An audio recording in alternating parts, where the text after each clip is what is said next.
Ja, ja, da ist er, da ist er, da ist er. Leider gibt es hier gerade technische Probleme. Deswegen muss ich mal ganz kurz luschern. Weil, wie ihr seht ihr keinen Chat. Wild. Aber ich gucke mal, ob ich das mal eben schnell gefixt kriege. Und dann begrüße ich euch auch und ich denke, ihr habt ja alle genug zu erzählen. Ich kann ja heute einfach auch mal die Goschen halten und euch erzählen lassen. Ah, guck mal, da sehe ich schon mal was.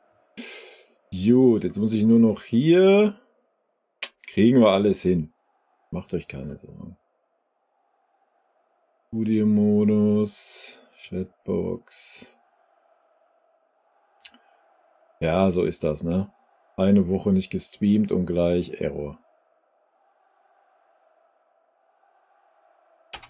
Gleich Error. So.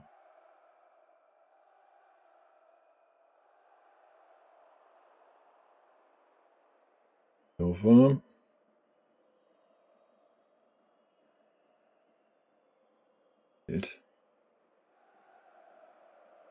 Wild, wild. Aha, guck mal, da kommt doch irgendwas. Gut. Fixe ich das mal noch eben auf der anderen Geschichte, obwohl da ist dasselbe Chatbox drin, glaube ich. Ne, sollte schon passen. Sollte schon passen. So, jetzt muss ich mir noch eben den richtigen aufmachen hier. Und dann kriegen wir es auch alles geregelt. Dokis. Bild. Ich mache den einfach mal zu. Ja, ich lasse den einfach im Browser auf. Ist okay. Passt schon. Mache ich mir die anderen beiden noch daneben zur Not, falls wieder irgendwelche wilden Sachen passieren. So, zack.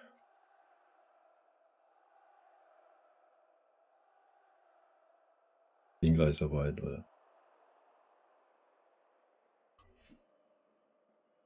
Und dann brauche ich noch den. Zack. So.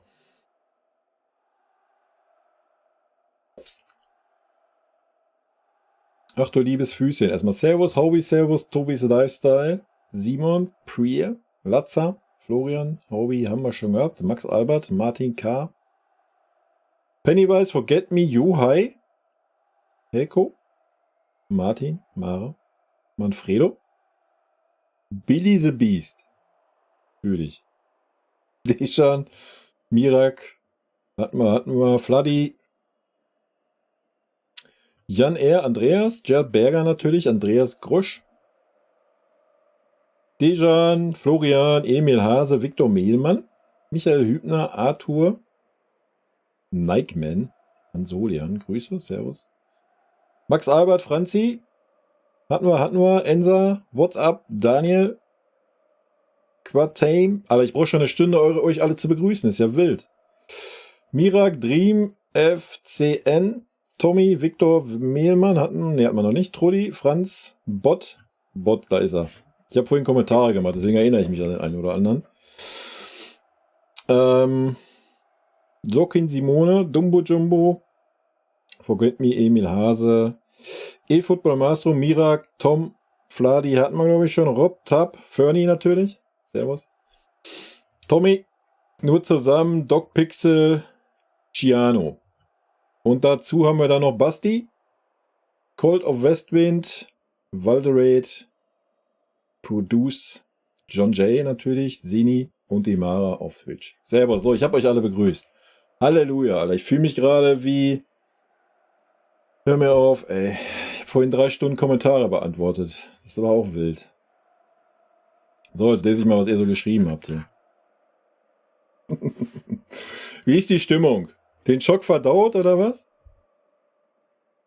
Ich hätte ja nicht gedacht, dass meine Eskalation so viel Zuspruch findet. Fange ich vielleicht damit mal an. Ich habe natürlich gestern oder sowas waren, ich glaube 4 oder 5 Kommentare habe ich ausgeblendet in beiden Videos, weil das wieder so beleidigende Schiene war. Aber ansonsten, ja, es gibt ein paar, die das halt wieder nicht so verstehen, warum man das kritisiert. Logisch. Aber ansonsten hätte ich nicht gedacht, dass es so viel Zuspruch gibt. Ich bin natürlich mit der Beleidigung wieder ein bisschen übers Ziel hinausgeschossen. Dafür habe ich mich auch entschuldigt in den Ich beantworte eure Kommentare-Video. Tue ich an dieser Stelle auch nochmal. Gehört sich natürlich nicht. Ja, es ist einfach, es hat, das Maß war voll und Asche auf mein Haupt. Ja, aber es musste raus in diesem Moment. Hätte man natürlich piepen können und so weiter und so fort. Aber Leute, die länger hier sind, ihr kennt mich und dann ist das so. Setzt Fußball, Alter. Emotionen müssen raus. So, dann gehen wir mal rein in eure Anliegen hier. Erstmal Grüße nach Berlin, what's up? Bochum Bayern 1-1. Wir können ja noch einen Blick auf Bochum werfen. Ich glaube auch nicht, dass das ein Selbstläufer ist. Sage ich euch ganz ehrlich. So, was haben wir denn? Tuchel wollte das Spiel nur für sich gewinnen, damit seine Taktik aufgeht und er der Größte ist. Aber ja, das glaube ich nicht. Ich glaube nicht, dass Tuchel das Spiel nur für sich gewinnen wollte. Aber ich glaube schon, dass er irgendwie so ein dicker Guss von dem Trainer von kreieren wollte. Der Meister! Auf jeden Fall. Frank Wenzel ist dem Club 13 beigetreten. Frank, vielen lieben Dank. Willkommen. Haben wir bald 13 Mitglieder im Club 13. Das wäre ja... Ist ja ganz vorbei, Leute. Dann wären wir doch noch Deutscher Meister. Nee, wie gesagt, das glaube ich nicht. Ich glaube schon, dass Tuchel sich da was bei gedacht hat, aber es war natürlich... Leute, also... Aber gut, das ist auch nur die Kirsche auf der Torte. Machen wir uns nichts vor, oder? Auf das, was wir bisher die ganze Saison gesehen haben. Aber es ist ja immer noch verblüffend, wie viele Leute immer sich noch daran hochziehen, dass Tuchel einen besseren Punkteschnitt hat als Nagelsmann zum Beispiel und hast du nicht gesehen. Aber ich habe auch schon gesagt, die Saison ist auch noch nicht zu Ende. Ne? Also warten wir mal ab, wie der Punkteschnitt am Ende der Saison aussieht. Wir können ja mal den Punkteschnitt der Rückrunde nehmen. Ja.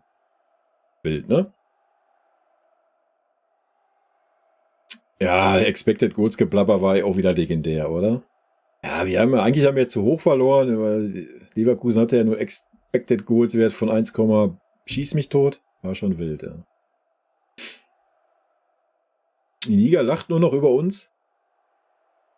Ja, keine Ahnung, ob die Liga über uns lacht. Ich denke, viele freuen sich, was aber auch klar ist, wenn du 11-mal Meister warst, dann freut sich natürlich die Liga, wenn der große Favorit strauchelt, ist doch immer so. Ist doch okay. Sei den Leuten doch auch gegönnt nach 11 Jahren. Ne? Ist doch okay. Schutz in Uli und Kalle, es wurde versäumt, die Mannschaft zu erneuern. Luft ist raus. Ja gut, aber dann wäre ja nicht Uli und Kalle schuld, weil es waren ja Bratzo und Olli, die in der Verantwortung standen die letzten Jahre. Also passt ja dann auch nicht ganz zusammen, wa? Doc Pixel, Servus. Jano, guten Morgen. Hobbydampfer, auch ein guter Nickname, Servus.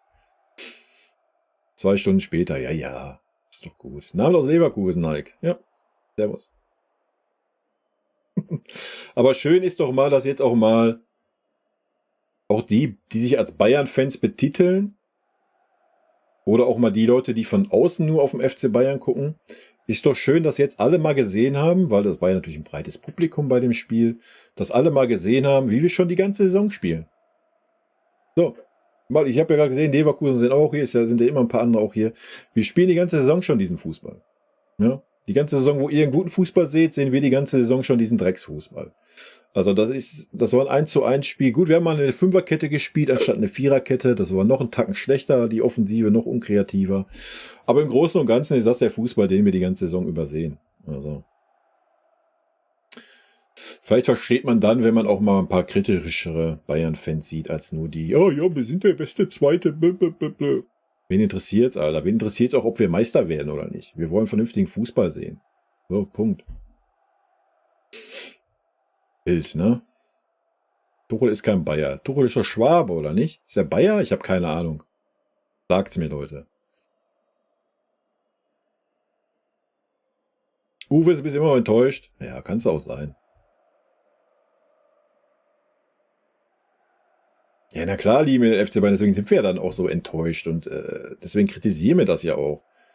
Wenn das nicht so wäre, dann wären wir 0815-Fan wie jeder andere. Keine Ahnung. Na? Ist ja nun mal so. Also den gleichen Blutsturz. Das freut mich. Kloppo im Sommer, aber Kloppo macht ein Jahr Pause, Leute. Habe ich in den Kommentaren vorhin auch ganz oft gelesen. Also Kloppo macht ein Jahr Pause. Ich denke, da wird auch nichts dran vorbeigehen. Ich glaube, wenn man so lange, weil Kloppo seine Art ist sehr kraftraubend, finde ich. Seine Art Trainer zu sein. Und ich glaube, ähnlich wie Pep auch, nach so vielen Jahren brauchst du einfach dann ja Abstand. Sonst verbrennst du. Guckt euch den Ottmar damals an und sowas. Nee, ich denke, das ist außer Frage.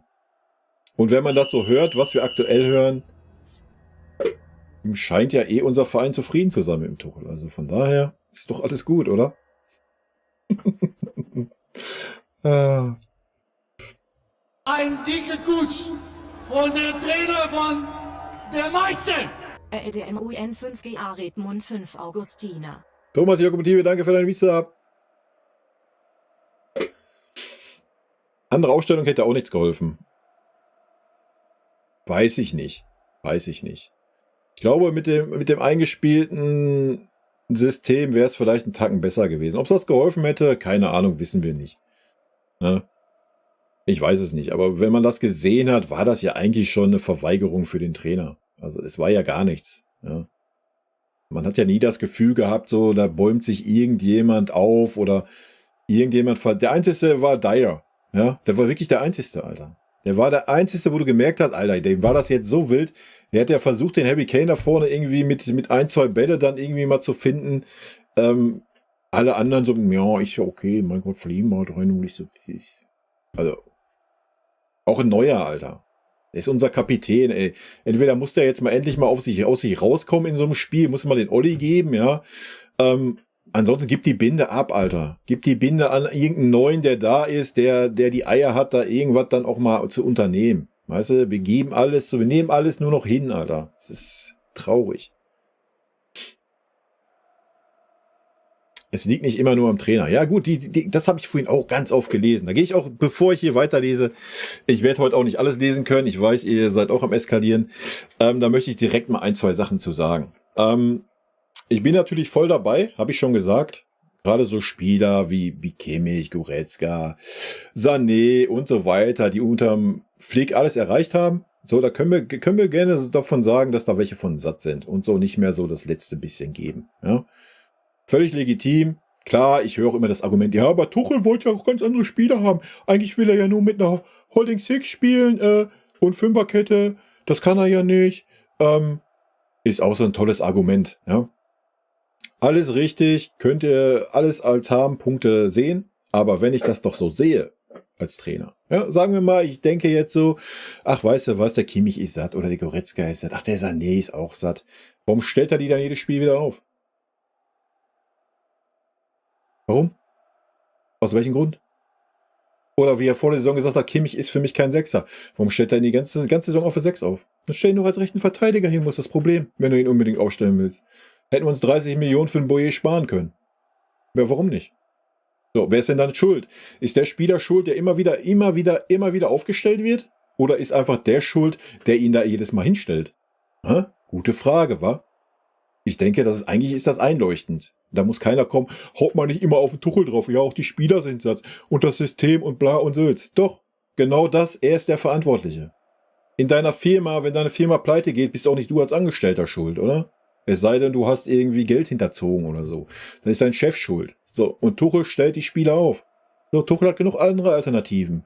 De Ligt mag er nicht, warum auch immer. Zell ist ihm zu jung, da können wir durchgehen. Guckt euch den Kretzig an, der ist gut ausgeliehen, hat gleich performt, wurde komplett ignoriert. Wir können die Liste durchgehen. So, es gibt genug Spieler, die da waren. Auch wo Spieler verletzt waren. Warum ist denn Pavlovic durchgestartet? Ja, weil ein Kimmich gesperrt oder verletzt war. So, und dann setzt sich die Presse dahin, ja, muss man den Tuchel ja zugute halten. Er hat ja einen Pavlovic rausgebracht. Ja, gar nichts hat er, Alter. Es war alternativlos. Dann durfte der spielen. Das war der einzige Grund. So, wer ist dafür verantwortlich? Der Trainer, nicht dieser verkackte Spieler. Ja, der Spieler ist dafür verantwortlich, wie jetzt gegen Leverkusen, dass die spielen wie Flasche leer. Gebe ich euch recht, aber warum tun sie das? Warum? So, wer ist dafür verantwortlich? Und wenn ich dann das Argument höre, ja, aber der Müller hat ja nach dem Spiel gesagt, wir müssen da sich am Trainer fesseln. Was soll der Müller denn sagen? Soll der Müller sagen, wisst ihr was, die Taktik war scheiße, der Tuchel ist schuld? Der Müller spielt ja so schon kaum noch, dann spielt er gar nicht mehr. Der ist doch nicht doof. Ihr müsst mal zwischen den Zeilen ein bisschen lernen zu lesen, was der Müller da geäußert hat. Also Leute, der Tuchel ist nicht schuld. So, der ist der Trainer, er ist der Verantwortliche. Punkt. Fertig. Er hat genug Alternativen, er nutzt sie nicht, weil er keinen Bock hat. So. Er setzt sich in die PKs hin, sagt, das passt nicht, das passt nicht, das passt nicht und ändert nichts. So, er ist einfach das trojanische Pferd, Alter. Punkt. So, ich kann nicht ganz hochscrollen, von daher. Briggs bis nachher so richtig am Start. Ja, ich weiß noch nicht, ob es heute so lange wird. Wie gesagt, ich habe vorhin schon 3 Stunden gelabert. Kloppo kommt auch nie zum FCB. Ja, weiß ich nicht. Muss ich auch nicht. Wenn der Rangnick kommt, Alter, ohne Scheiß, muss ich aus dem Verein austreten, solange der da ist. Schade um die Mitgliedsnummer, aber nee. Junge, kann ich den Schalker bei uns sehen und Hoffenheimer und wo der über rumgekrebset ist, der. Nee. Nein. Was muss passieren? Es muss einfach ein Trainer her, der eine Philosophie hat, Alter. Mehr braucht nicht passieren. Und der die Eier hat, die Spieler aufzustellen, wo er meint, das sind die Besten. Ja, ganz einfache Kiste. So einfach ist das. Rangnick fände ich spannend. Ich gehe im Strahl kotzen, wenn der Rangnick kommen würde. Flick definitiv besser als Tuchel. Ja, ich hätte auch nie gedacht, dass ich das mal sagen würde. Ihr wisst, oder viele wissen, was ich vom Flick denke. Aber aktuell wird der Flick das mit Sicherheit besser machen. Ja. Traurig, aber wahr. Ich glaube nicht, dass da schon irgendwelche Gespräche geführt werden. Ich weiß, ich habe so das Gefühl, die wollen sich nicht die Blöße geben. Ich habe, wie gesagt, Kommentare gemacht, da war halt auch so dieses, ja, man will jetzt nicht so den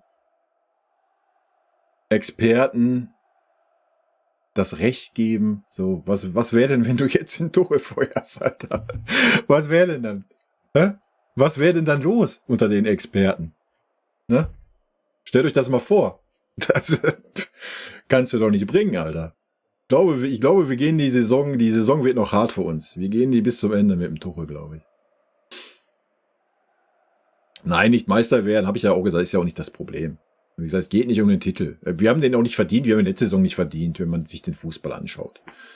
Ja, ich weiß, wer nach 34 Spieltagen vorne ist, Blasel, sind wir wieder bei dem Thema. Raffi, Liebe geht auch an dich raus.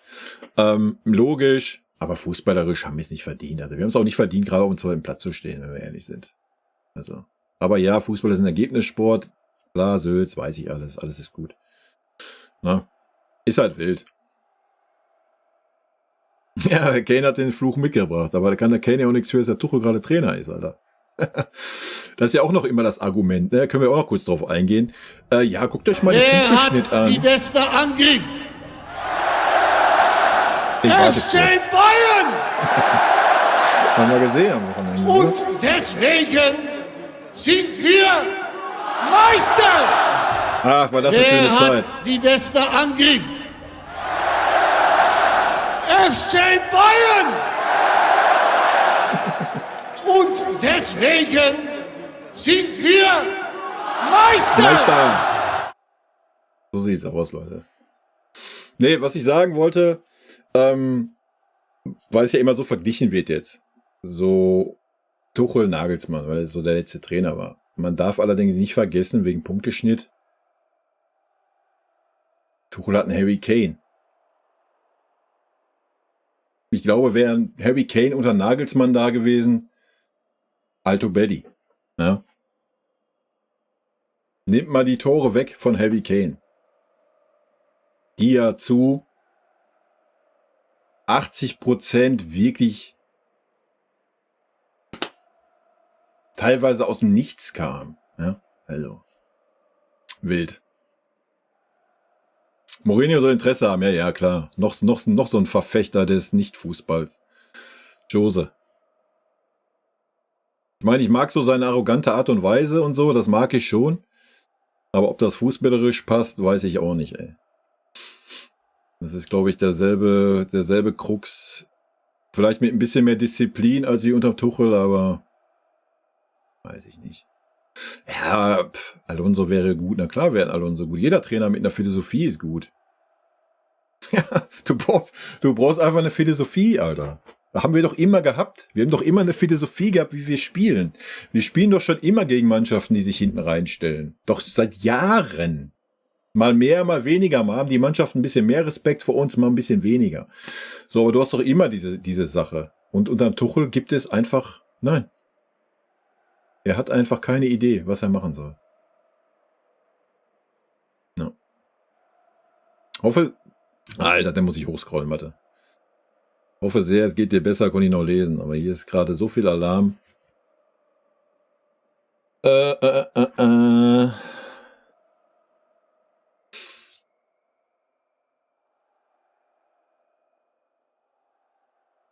Naja, Anbu, ich bin ganz ehrlich, gratuliere Leverkusen auch schon zur Meisterschaft, um da mal kurz drauf einzugehen.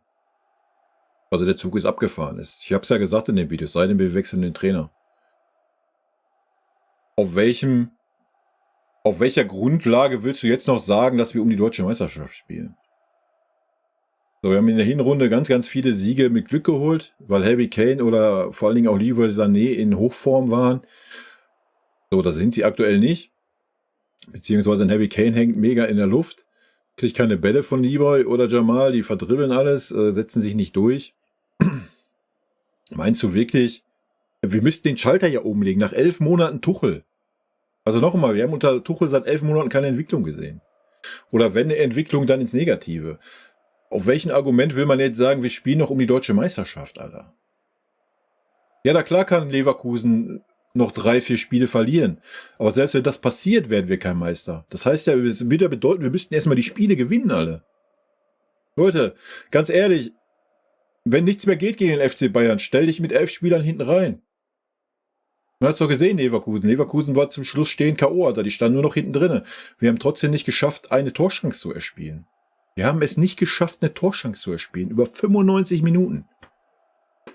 So, willst du dann ernsthaft darüber nachdenken, dass wir um die deutsche Meisterschaft spielen? Mit diesem Fußballstil? Was der Blaupause für... Ich meine, wir haben gegen Bremen 1-0 verloren. Hallo? Nichts gegen Bremen, ja, aber gegen Bremen zu Hause. Du kannst die Liste weiter durchgehen. Also, nein, der Zug ist abgefahren, aber das habe ich schon vor langer Zeit gesagt. Also, da hilft wirklich, da würde nur eine radikale Änderung jetzt irgendwas helfen. So, ansonsten, ja, vielleicht, wir werden sehen, vielleicht kommt jetzt wieder eine Reaktion, so wie nach Frankfurt, wo so eine Mini-Reaktion kam, bla, Sülz, alles gut. Dann spielen wir jetzt gegen Lazio, ja, da ist so ein Harry Kane wahrscheinlich auch noch mal ein bisschen motivierter, und so Leroy sowieso, ist ja Champions League, große Bühne. Ja, vielleicht gewinnen wir das Spiel. Vielleicht gewinnen wir knapp gegen Bochum, wer weiß. Weil da auch noch so die Reaktion ist, die Ansage intern, was wir ja gar nicht so mitkriegen. Ich weiß nicht, wer ist der nächste Gegner? Müsste ich nachgucken. Warte, ich gucke eben. Ist ja kein Problem. Aber sagen wir mal selbst, wir gewinnen jetzt wieder 3 Spiele. Ja, mit dieser halbgaren Leistungskurve, die wir dann immer so haben. Spätestens, wenn Spiel 3, 4, 5 kommt, wirst du wieder so einen Dämpfer kriegen. So. Und wirst du wieder ein Spiel verlieren, was du gar nicht... Guck mal, wir spielen gegen Leipzig, Alter. Ich meine, Leipzig hat jetzt auch gerade nicht die Topform, aber... Alter. Dann spielen wir in Freiburg. Ja, auch die haben es gerade nicht leicht. Wild. Wild. Eieieiei. Also mir graut's da. Ich sag's euch. So, jetzt habe ich natürlich die Nachricht nicht mehr gefunden, wie es mir geht. Ich beziehe das einfach mal kurz. Ja. Es geht. Der FC Bayern lenkt gerade ab. Sagen wir so. Okay. Mourinho ist das Ende für Bayern. Nee, das ist Thomas Tuchel. Ja, Louis van Gaal tut sich, der kommt ja gar nicht klar. Mourinho als Strafe für die Spieler, ja. Es ist doch scheißegal, Leute. Ihr müsst euch doch noch immer, das ist ja auch was in den Kommentaren. Ja, welcher Trainer denn? Welcher Trainer? Ja, müssen wir uns immer müssen wir Mourinho, Zidane, müssen wir uns an irgendeinen Namen hochziehen? So, nehmen doch, was weiß ich, wen. Es ist doch völlig Wurst, Alter. Guckt ihr den Trainer, den Augsburg geholt, Alter. Den kannte keine Sau in Deutschland. Ja, der hat eine Philosophie. Guckt euch an, wie Augsburg Fußball spielt. Man muss doch einfach nur mal die Eier haben. Aber die Eier haben wir ja nicht. Die haben wir beim Nagelsmann auch nicht gehabt. So. Ist halt schwierig. Aber warum musst du immer darüber reden, so wir müssen so einen Trainer holen, der was weiß ich für einen Namen hat, Alter. Hättest du die Eier gehabt, da damals einen Hönes hinzusetzen, hätte ein Hönes jetzt gesessen. Ja, wer weiß, was wir für einen Fußball spielen würden. Also, weiß ich nicht. Wenn wir davon reden, wir müssen jetzt einen Neuanfang starten, auch mit dem Kader, ja, dann kannst du auch einen Trainer da hinnehmen, der jetzt nicht das Weltformat hat. So, wen interessiert's? Ne? Da musst du halt mal diese ganzen, so hohen Anführer, die sich da als Anführer sehen und keine sind, musst du dann halt mal absägen. Gut ist. Junge. Und in der Philosophie brauchst du auch Führungsspieler. Ja, na klar, man braucht immer Führungsspieler. Aber ihr könnt mir doch jetzt nicht erzählen, dass wir keine Führungsspieler haben. Wir haben doch Führungsspieler. Nur die Führungsspieler kriegen es halt nicht oder haben keinen Bock, weil sie halt demotiviert und demoralisiert wurden vom Trainer. So, ja. Warum sollte denn Kimmich oder ein Goretzka oder ein De Ligt, ein Müller, ja, was denkt ihr denn, wie die sich fühlen von diesem Trainer? Was erwartet man da? So, weißt du? Wild. Der Abstand zu Leverkusen wird auch größer werden. Sehe ich genauso, ja. Fliegt er gegen schwache Lazio, ist er sofort weg. Ja, das glaube ich leider nicht. Ich habe da so ein ganz komisches Gefühl gerade bei uns. Normalerweise, warum ich so ein Gefühl habe, kann ich auch kurz sagen. Normalerweise diesen Fußball, den wir in der Hinrunde gesehen haben, ja, da wäre ein Uli Hoeneß, der wäre spätestens nach 3 oder 4 Spielen, wäre der mit so einer roten Birne, die doppelt so groß ist, wie sie normal ist, in die Kabine gerannt und hätte die da sowas von zusammengefaltet, was sie sich erlauben, so einen Fußball zu zeigen. Oder die Einstellung gegen Hoffenheim, gegen Bremen, in Frankfurt. Mit solchen Einstellungen, da wäre der explodiert. All das passiert nicht. Es passiert gerade nicht. So, ja. Wir spielen seit Anfang der Saison Grottenfußball, der nicht ansehbar ist. Vielleicht von 2,5 Ausnahmen. Und es passiert nichts. So. Das hätte es früher nicht gegeben, Alter. Da wäre eskaliert worden. Ja. Das passiert halt nicht. Gar nichts. Null. Dann hörst du die gleichen Phrasen von unseren so tollen Führungsspielern, Kimmich, Müller, Neuer. So. Ja. Nix.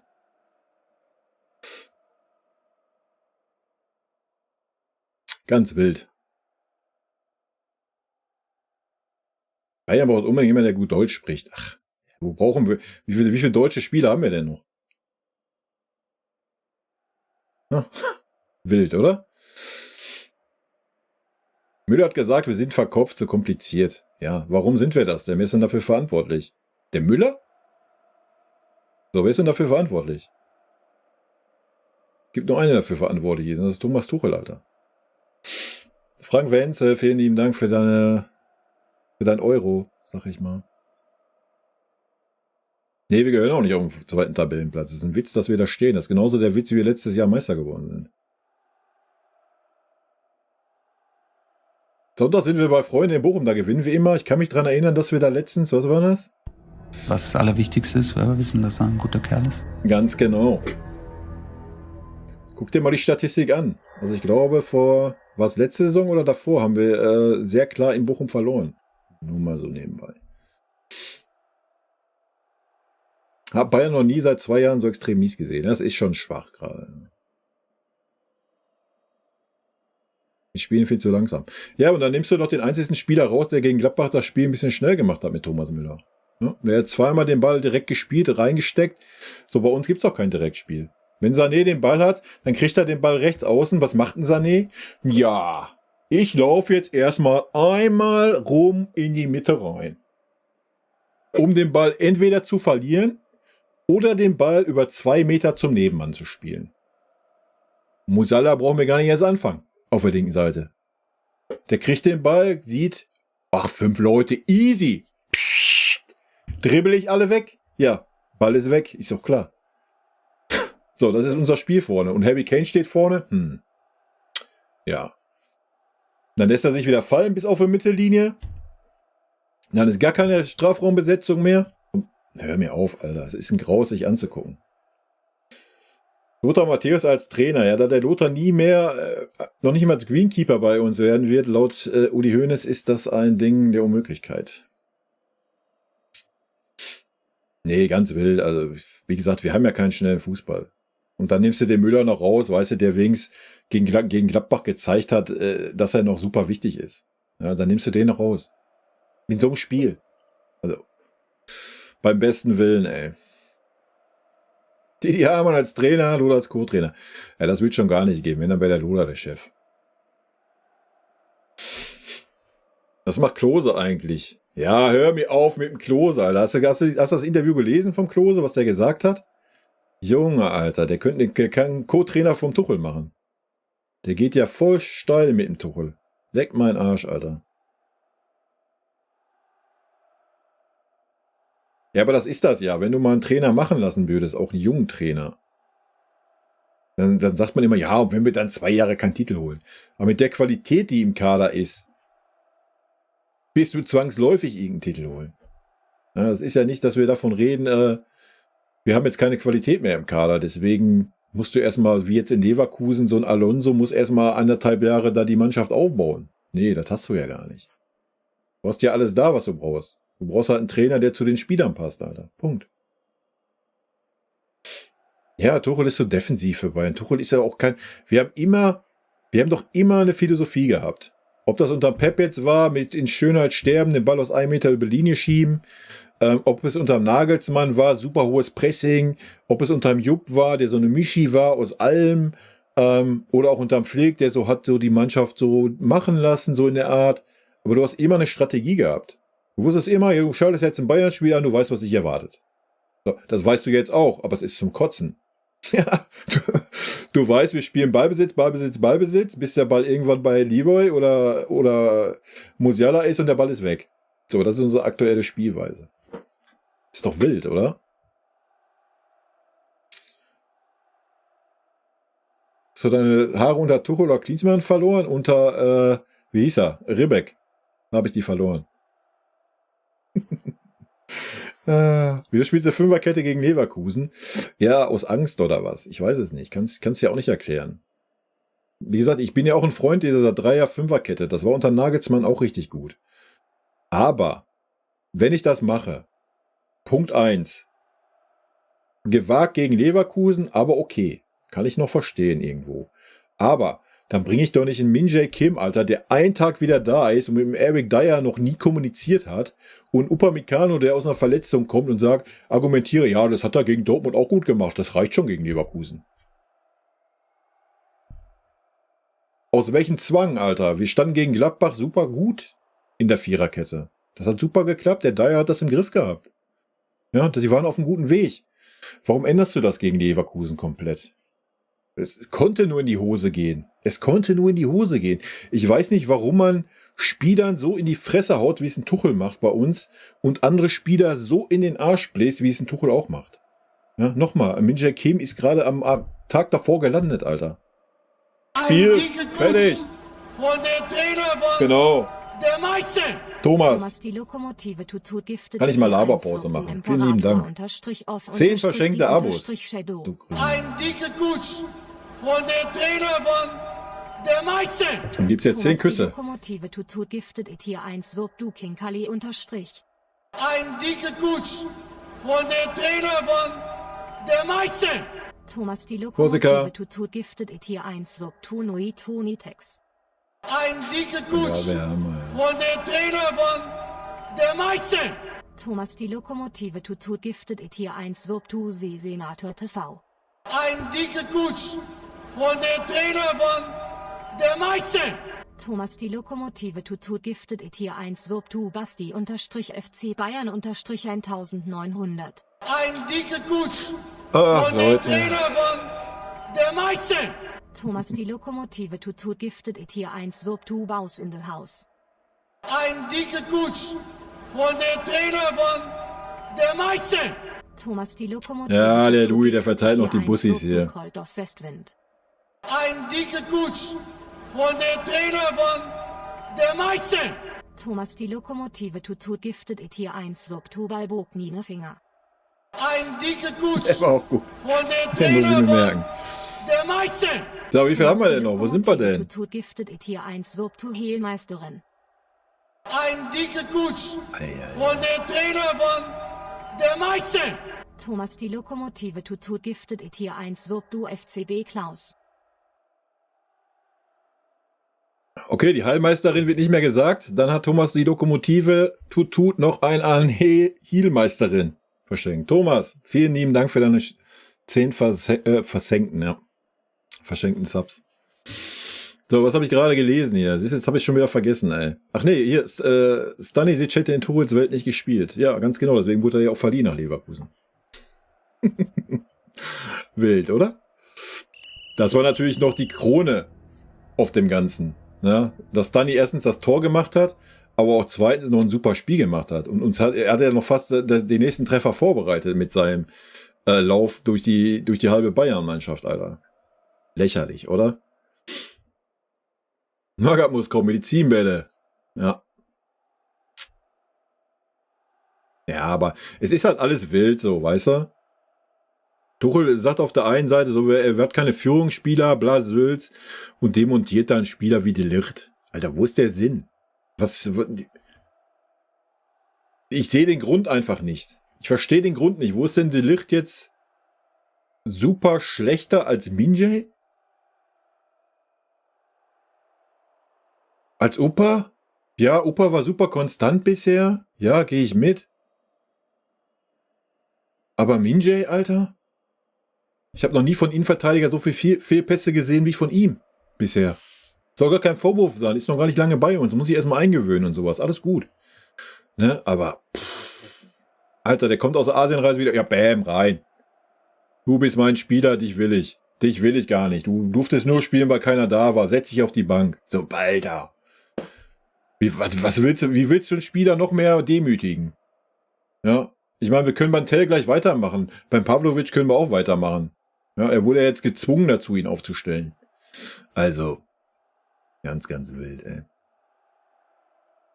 Ich glaube, Tore sein Glück war, dass ihn bei PSG niemand verstanden hat. Weiß ich nicht. Weiß nicht, was er bei PSG und bei Chelsea gemacht hat. Ist mir auch, ehrlich gesagt, scheißegal.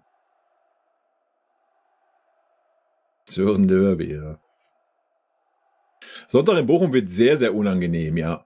Auf jeden Fall. Also die Bochumer sind ja nicht doof in der Birne. Ja? Also ich denke, kein Gegner weiß gerade nicht, wie man gegen den FC Bayern spielen muss. Es ist ja ganz einfach, gegen uns zu spielen. Habe ich am Anfang schon gesagt. Stell dich hinten rein, kämpfe, fighte, doppel. Du brauchst ja aktuell, ich wette, dass wir gegen Lazio wieder mit einer Fünferkette spielen werden. Ich garantiere es euch. Das wird unser neues System werden unterm Tuchel. Die Frage ist, ob er dann endlich mal, was ich nicht verstanden habe, wir spielen eine Fünferkette. So, ist ja erstmal legitim. Aber warum dann immer noch mit 2 Sechsern oder 2 Achtern? Wo ist der Sinn? Und wo ist der Sinn, dann vorne die Lücke zu haben? Genau, das war, was ich vom Bot gelesen hatte in den Kommentaren. Ja, wir haben da mit 2 Zehnern gespielt. Wer waren denn diese 2 Zehner? War das jetzt Goretzka und Pavlovic oder sollten das jetzt Musiala und Sané sein? Also ich habe beide nur auf den Außen gesehen, niemals in der Mitte. Also ganz wild.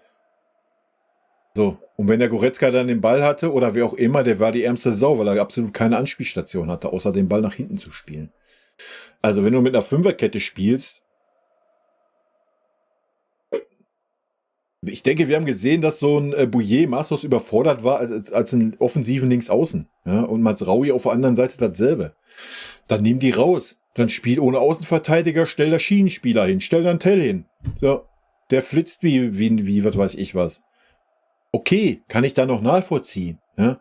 Aber soll denn eine 5er defensive Kette mit Außenverteidigern und dann noch 2 Sechser oder 8er, wie ihr es gerade nennen möchtet?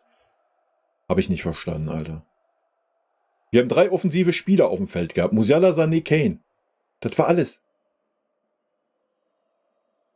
Was erwartet man denn dann? Was erwartet man dann für einen Fußball? So. Stell die 3 Spieler zu, alles ist gut. Was soll passieren? Alto Belly. Alle reden über den Trainer, Management kauft aber die Spieler. Ja, haben wir keine Spieler, Tommy, oder was? Haben wir keine Spieler? Haben wir keine Alternativen? Nee. Ist genauso ein dummer Kommentar, wie ich vorhin gelesen habe. Ja, der FC Bayern, ne, man braucht ja mindestens 24 Spieler. Ist doch klar, dass der Tuchel. Der Kader ist viel zu dünn besetzt. Du brauchst mindestens 18. 18 Spieler. Nee, 18 Spieler hat der FC Bayern nur. Aber er kann ja gar nichts machen. Er hat ja nur 11 Spieler. Also er hat sich schon... Ach, hör mir auf, der Kommentar, der hat mich wieder zerfickt vorhin, Alter. So was Hohles. Junge, Alter. Und du könntest 30 Spieler haben. Es würden ja trotzdem dieselben Spieler spielen. Wenn die Nase den Tuchel nicht passt, spielt er nicht. Siehe Tell, siehe De Ligt, siehe Goretzka. So, wenn ihnen das gerade nicht passt, ja, dann spielen die nicht. Fertig. Es ist scheißegal. Da kannst du 30 Spieler da hocken haben. Dann spielen trotzdem die gleichen. So, das ist doch die ganze Story. Ist doch nicht so, dass der Tuchel keine Alternativen hatte. Zu Pavlovic, der durfte nur spielen, weil er gezwungen wurde. Und Kretzig wurde tot ignoriert. Warum? Und Fonsi war 18 Wochen Schrott, Alter. Unterste Schublade. Unsere Flügel, unsere Außen, Schrott. Ob's Coman ist, ob Sané ist, scheißegal, die spielen. Da kommt nicht mal ein Tell rein oder mal ein Kretzig oder so. Nee, der wird verliehen nach Austria Wien, Alter. Wo er gleich im ersten Spiel marschiert. Komisch, oder? Aber wir haben ja keine Spieler. Was ein dummes Argument, Alter. In die Bayern-Blase bist du geraten. Alter, der Kommentar ist auch schon wieder weg. Ach da. Du dich hier sei gedankt, davor immer nur die 2 Klatschen pro Jahr abgeholt. Junge, das war das schwächste Spiel einer FC Bayern-Mannschaft in den letzten 50. Ja, das weiß ich nicht, aber wie gesagt, ich persönlich konnte mich, ich habe wirklich alle Spiele gesehen, so. Aber ist das Gedächtnis, ich bin ja ein alter Mann, das lässt ja auch nach. Aber ich kann mich an kein Spiel erinnern, wo ich gesehen habe, eine Bayern-Mannschaft, die nicht eine Torchance hatte. Und wir hatten keine Torchance. Wir hatten keine Torchance. Wir haben eine Rückgabe, ich weiß nicht, wann war es, 16., 17. Minute von Mats Raui gehabt. Das war auch der einzige Ball, der aufs Tor ging. So, ansonsten, ich habe keine Torchance gesehen. Nicht eine. Ich weiß gar nicht, wie wir 0,27 Expected Goals haben können. Weil irgendein Schuss, der Richtung Eckfahne geht, hätte man auch richtig treffen können, der Richtung Tor gegangen wäre, oder was? I don't know. Ganz wild. Mann. Ja, das ist ja auch okay. Meine Gott, wir haben gute 10 Jahre gehabt. Also wir können uns ja nicht beschweren. Ne? Und ich verstehe auch, dass viele Leute sich freuen. Das ist auch völlig okay. Wäre andersrum genauso. So. Ja. Es ist ja auch super langweilig. Habe ich ja auch schon oft genug gesagt. Wenn wir die Meisterschaft, wenn die so, du wirst mit 10 Punkten Vorsprung Meister und so weiter, das ist super langweilig. Wen interessiert das noch? Also, das interessiert dich und mich. Ja klar, wir freuen uns darüber, weil wir Fan dieser Mannschaft sind, die da Meister wird. Aber wirklich interessant ist das doch nicht. Deswegen war es ja letztes Jahr übrigens noch ein bisschen interessant, wo man damit ja gar nicht gerechnet hat, nur dank den Dortmundern, die versagt haben. So, alles gut, ja. Wenn wir wenigstens eine Philosophie hätten und Fußball spielen würden, aber das tun wir ja nicht. Wir spielen ja, das kann man ja nicht Fußball nennen. Ich weiß nicht, ob es in der Bundesliga noch eine Mannschaft gibt, die schlechteren Fußball spielt. Sag ich euch ganz ehrlich, das weiß ich nicht. Das ist wild. Wir stehen halt nur da oben, wo wir stehen, wegen der individuellen Klasse von Sané und Harry Kane in der Hinrunde. Das ist der einzige Grund. So, hätte Sané nicht seine guten 10, 12 Spiele gehabt in dieser Phase, würden wir da nicht stehen. Und hätte Harry Kane nicht seine Tore gemacht, wie er sie gemacht hätte, wir würden wahrscheinlich irgendwo oberes Mittelfeld stehen. Das ist traurig, aber wahr. So ein Fußball spielen wir halt. Wild. Wild. Das Leverkusen-Spiel war Torres letzte Chance zu zeigen, dass er das Zeug zum Bayern-Trainer hat. Das hat er mit Volldampf vergeigt. Er hat die Karten auf den Tisch gelegt. Jetzt ist es einfach nur ein Abschied auf Raten. Ja. Aber die Frage ist, wie viele Raten wären's? Kein Spielsystem, Grottenfußball. Dazu eine katastrophale Außendarstellung. Dazu werden unsere besten Spieler weggemobbt. De Ligt, Tell und Spieler, die keine Leistung zeigen, wird Zucker in den Arsch geblasen. Ja. Gnabry, mir fällt ehrlich gesagt nichts Positives mehr zum Tuchel ein. Nur jetzt raushelfen bringt was. Ja, ich bin leider auch soweit. Es tut mir leid. Ich habe lange dagegen argumentiert, aber ich bin mittlerweile auch soweit. Bavarian. Servus. Servus. Endlich mal Zeit gehabt, herzukommen. YouTube-Algo hat aber dich geliebt am Weekend. Der YouTube-Algo liebt mich immer, wenn wir verlieren. Das ist auch das Einzige, wann er mich liebt. Ach, hör mir auf, ey. Das Thema brauchen wir gar nicht anfangen. Das ist ganz vorbei. Ja, wie gesagt, am Mittwoch wird spannend zu sehen sein. Erstmal, wer spielen darf. Ich denke mal, ich glaube jetzt nicht, dass es irgendeine Bestrafung oder eine Konsequenz geben wird. Für die Leute, die auf dem Feld standen. Ich denke, da sind wir uns einig, oder? Oder widerspricht jemand? Dann überzeugt mich gerne. Anbu, wo ist er? Unser Tuchel-Liebhaber. Weil dann kommt natürlich wieder das Argument, ja, sie können sich jetzt wieder reinwaschen, ich erwarte eine Reaktion, bla, Sülz. Ich bin gespannt. Ja, also meine Vorhersage ist, es wird dieselbe Fünferkette auflaufen. Vielleicht mit ein bisschen Glück Mazraoui auf links oder Guerrero auf links. Aber ansonsten wird dieselbe Mannschaft auflaufen. Gut, wahrscheinlich nicht in Pavlovic. Ich denke, der ist jetzt wieder außen vor beim Tuchel. Weil er hat kein Tor gemacht, von daher gehe ich von Kimmich Goretzka aus. Aber ansonsten, Müller wird wieder draußen hocken. Ja. Sané darf wieder spielen, darf wieder seine Zauberkunst zeigen. Musiala darf sich wieder festdribbeln. Genau so wird das aussehen.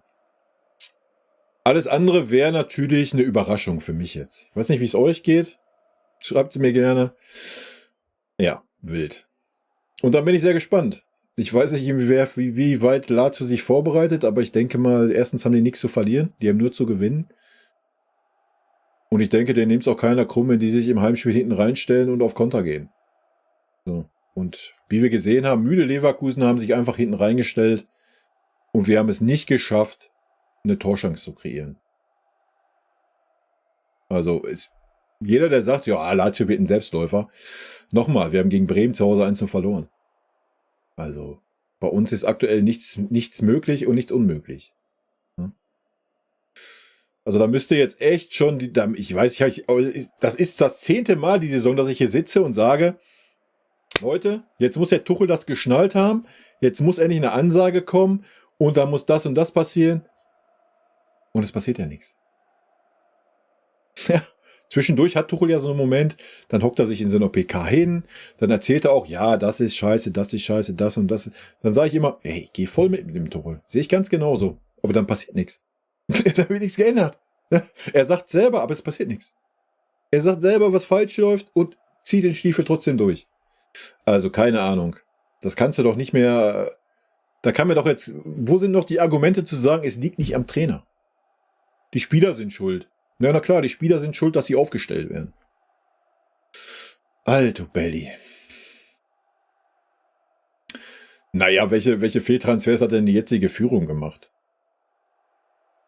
So, welcher Transfer war denn jetzt schlecht, der bisher gelaufen ist? Also ich sehe keinen schlechten Transfer. Eric Dyer wurde schlecht geredet und ist bisher der beste Transfer, der gekommen ist im Winter. So, die anderen beiden können wir noch nicht wirklich beurteilen, die durften noch nicht wirklich viel spielen. So, welcher Transfer war denn jetzt schlecht? Ich denke, ein Harry Kane war nicht schlecht, weil sonst wären wir irgendwo im Mittelmaß der Bundesliga. Also, ja, na klar, wäre cool gewesen, hätten wir ein paar Spiele abgeben können, aber die wollte ja keiner haben. Beziehungsweise die Spieler wollten ja nicht weg. So ein Goretzka und Kimmich haben direkt gesagt, wo die kleinste Tür aufging, nein, wir bleiben beim FC Bayern. Punkt. Gnabry dasselbe. Die wollen doch gar nicht weg. Warum auch? Die verdienen gutes Geld, kriegen die Zucker im Arsch geblasen. Warum sollen die den Verein verlassen? Warum? Die sitzen ja nicht auf der Bank. So, wenn du die Spieler mal auf der Bank sitzen lassen würdest, 4, 5, 8 Spiele, je nachdem, wann sie wieder Leistung bringen, so, dann würden die vielleicht auch mal überlegen, ach scheiße, ich spiele ja gar nicht mehr. Vielleicht sollte ich mich doch mal umgucken. Aber wenn die immer spielen, auch wenn sie schlecht spielen, warum sollen sie denn den Verein verlassen? So, wie willst du die loswerden? Wenn der Spieler sagt Nein, dann ist Nein. So. Was willst du machen? Ne? Kannst ja nicht sagen, ich erschieße dich jetzt, wenn du den Verein nicht verlässt, oder was? Wir sind ja nicht in Uruguay. Also. Zehner, viele Grüße vom 60er. Eieiei. Ganz dünnes Eis hier, oder? Grüße zurück auf jeden Fall. Nee, ich find's auch geil, wenn wir 5 nochmal Meister werden würden. Ja, weiß ich nicht. Sind wir doch mal ehrlich, jetzt so nach 11 Meisterschaften, Ich meine, die letzte Meisterschaft war ja wenigstens mal wieder ein bisschen so knapp so, ne? Aber ja, ist man da so steil gegangen wie damals in Hamburg zum Beispiel? Wisst ihr, was ich meine? So, der Kitzel ist doch auch weg. Da müssen wir doch mal ehrlich sein als Fan. So. Das meiste, worauf glotzen wir? Ja, Champions League. So, weil da bist du nicht jedes Jahr im Finale oder sonst was. Jetzt vielleicht mal Pokal, weil im Pokal reißen wir auch seit Jahren nichts mehr. Da haben wir ja keinen Bock mehr drauf. So, darum geht's ja gar nicht. Die Leverkusener spielen super Fußball, die Stuttgarter spielen super Fußball. Ja, ist doch supi. Lass sie doch Meister werden, ist doch verdient. Ist doch alles gut. Der Fußball ist einfach was Grausames. Das Allerwichtigste ist, weil wir wissen, dass er ein guter Kerl ist. Ganz genau. Hier ist zu viel los, deswegen melde ich mich jetzt so, um zu zeigen, dass ich da bin. Lächelndes Gesicht. Trainer Kevin. sofort raus? Aufgrund der Umstände definitiv. Kevin, alles gut.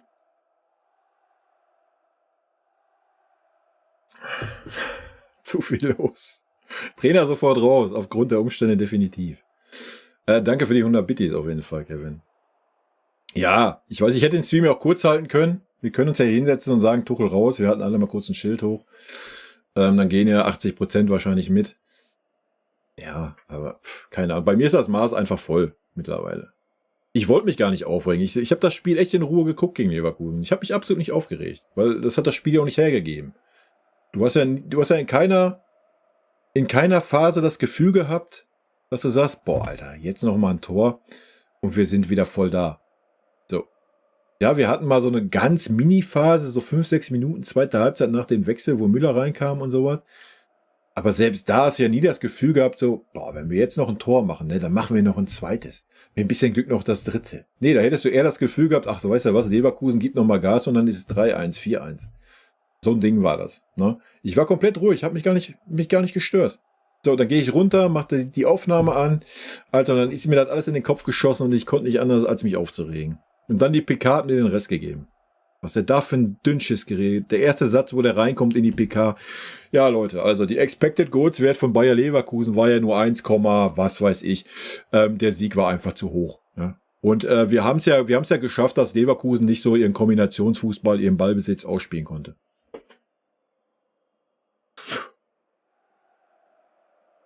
Da habe ich mich gefragt, ob der ein anderes Spiel gesehen hat.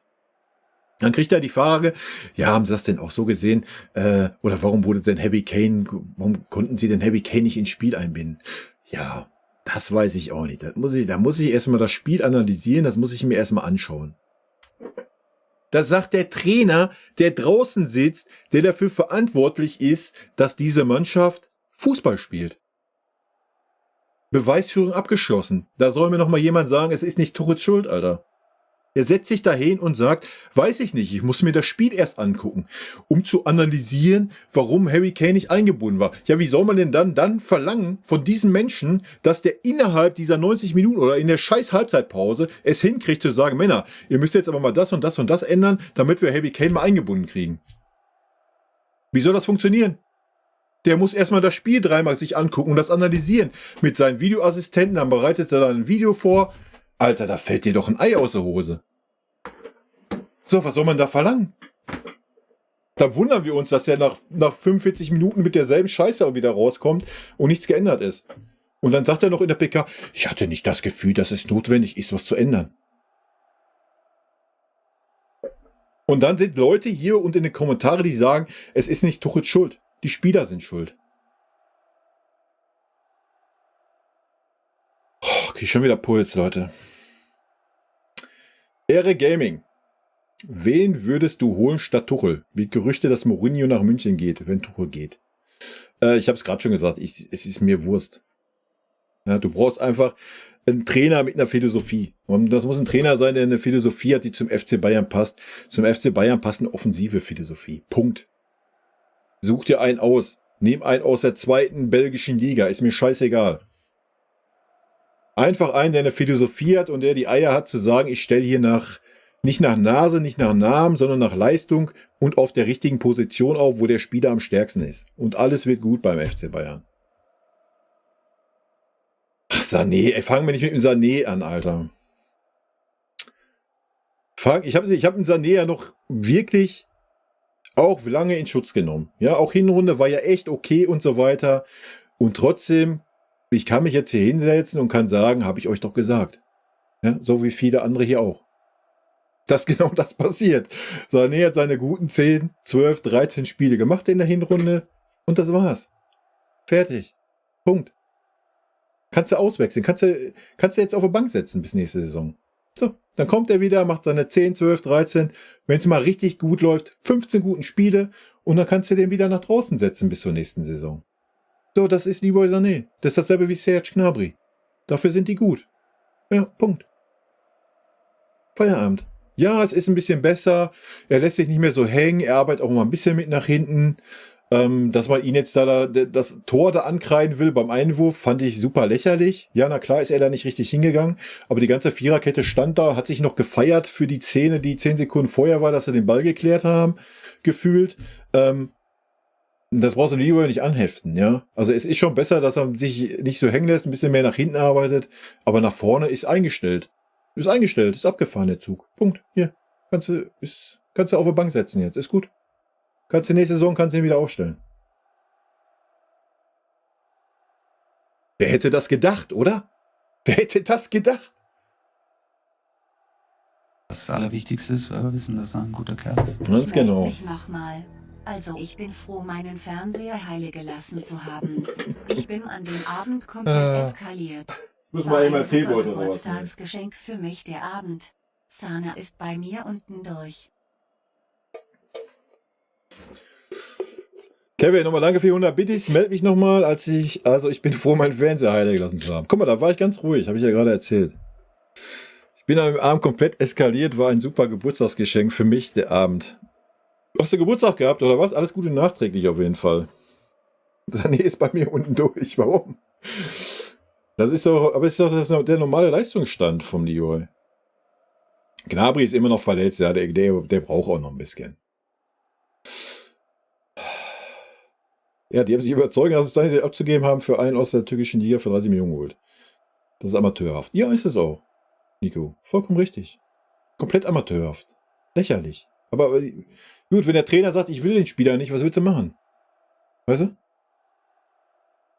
So, wenn der Spieler dann bereit ist, irgendwo hinzugehen, wo er denkt, er kriegt ein bisschen Spielpraxis, ja, supi. Für ihn supi, für uns, und dann der Tuchel auf PK, das war ja noch der Oberhohn.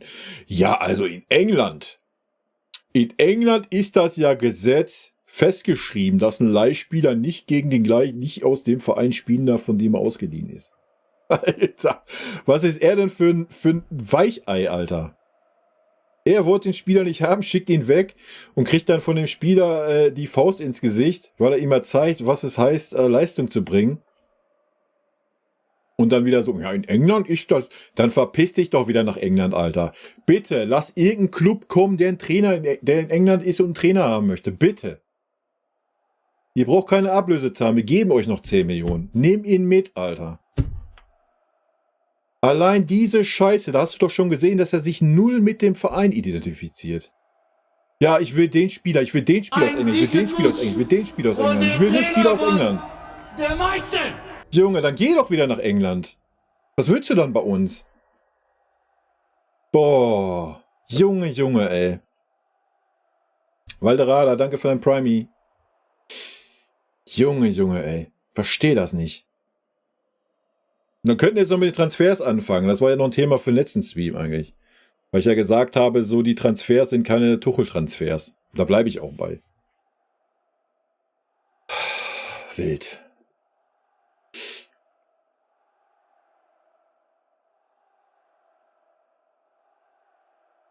Ja, na klar, also meinst du, hätte Pascal was anderes erzählt wie auf der PK? Ja, das war das Geile auch mit seinen Expected Goals. Fand ich ja gut, kann man ja mal bringen, so ein Take, ne? Aber warum hat da nicht mal ein Reporter gefragt, Herr Tuchel, wenn Sie schon die Expected Goals erwähnen, warum haben Sie denn nur einen Wert von 0,27? Die Frage kam nicht. Lächerlich. Mann. In Bochum ist geil, ja. Habe ich natürlich auch eine Absage gekriegt. In Bochum ist schön. Lohnt sich immer die Fahrt. War das Tuchel-Bashing schon? Was für ein Tuchel-Bashing? Der Tuchel zu viel Kölsch getrunken in Leverkusen? Ich weiß nicht. Weiß ich. Keine Ahnung. Ich kann nicht. Ich kann da auch nicht mehr objektiv bleiben mittlerweile. Sag ich euch, wie es ist. Der macht mich nur noch aggressiv, der Mensch. Verstehe das. Sag ja Eier, wir brauchen Eier. Ja, ganz genau. Eine Menge.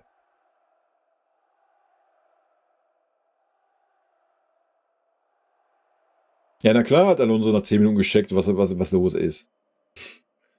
Aber sage ich ja, wenn der Tuchel sich in der PK einsetzt und sagt, ich muss mir das Spiel erstmal angucken und analysieren, um dann zu erklären, warum wir Harry Kane nicht ins Spiel gebracht haben. Wie soll man dann erwarten, dass er während des Spiels irgendwas umstellen kann, um Harry Kane ins Spiel zu bringen? Ich meine, wir kriegen es ja noch nicht mal hin, seitdem Harry Kane da ist, unser Spiel mal auf ihn abzustimmen und mal mit Flanken zu arbeiten. Ja? Nein, Harry Kane muss sich fallen lassen, muss den Ball selber nach außen spielen, um dann in den Strafraum zu laufen und zu hoffen, dass er den Ball dann wieder kriegt. Es ist ja noch nicht mal so, dass er einfach mal vorne stehen kann. Dann kriegt er ja gar keinen Ball. Es kommt gar kein Ball an. Der muss den Ball selber nehmen im Mittelfeld, ihn nach außen legen oder 20 Meter weiter nach vorne spielen, nach vorne in den 16er laufen und hoffen, dass er den Ball kriegt. Sonst kriegt er keinen Ball. Und er ist nicht erst seit einer Woche da. Er ist jetzt lang genug da, oder? Junge. Fällt dir nichts so ein.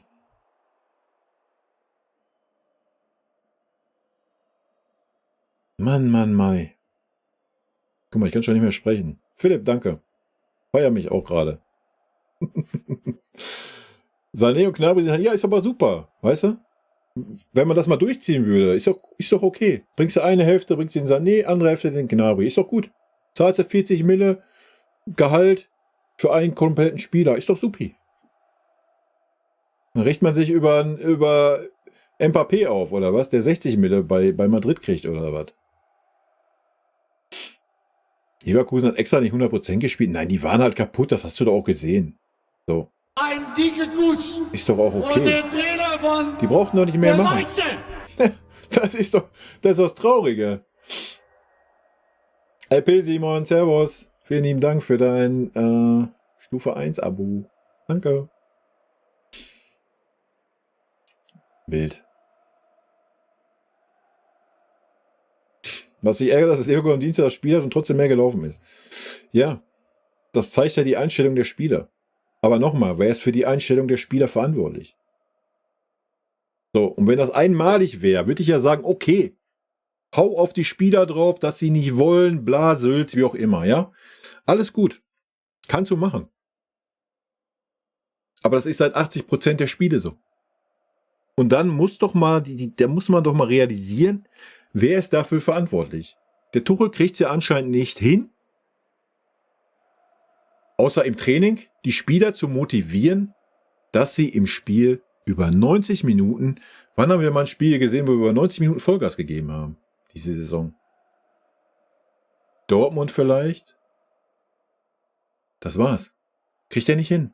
Wir können ja froh sein, wenn wir insgesamt 45 Minuten haben, wo wir immer da sind. Da müssen wir schon froh sein. Ja, die sind ja auch nicht am Stück. Das sind ja meistens mal 20 Minuten erste Halbzeit, 25 zweite, irgendwie so.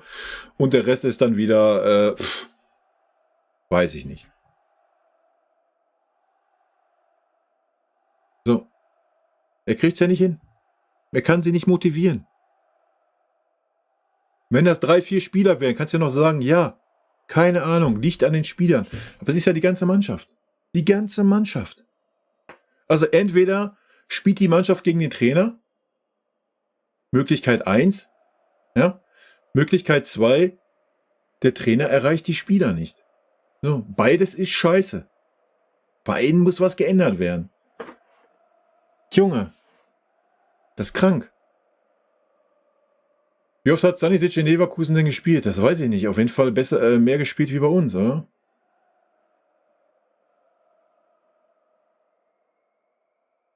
Mann. Guten Abend, Peter. Tuchel weint über Stani. Ach, der weint nicht über Stani. Den interessiert der Stani gar nicht.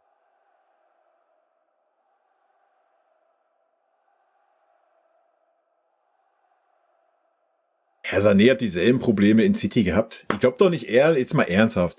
Wir kennen doch alle den Pep. Wir sind schockverliebt in meine Mannschaft. Also Ganz genau. fand, das hat Spaß gemacht zu coachen. Nach dem 3-0 sagt man sowas. Ich glaube doch nicht ehrlich, dass ein Pep einen Spieler abgeben würde, den er für gut erachtet. Oder? Da ist die Beweisführung doch schon abgeschlossen.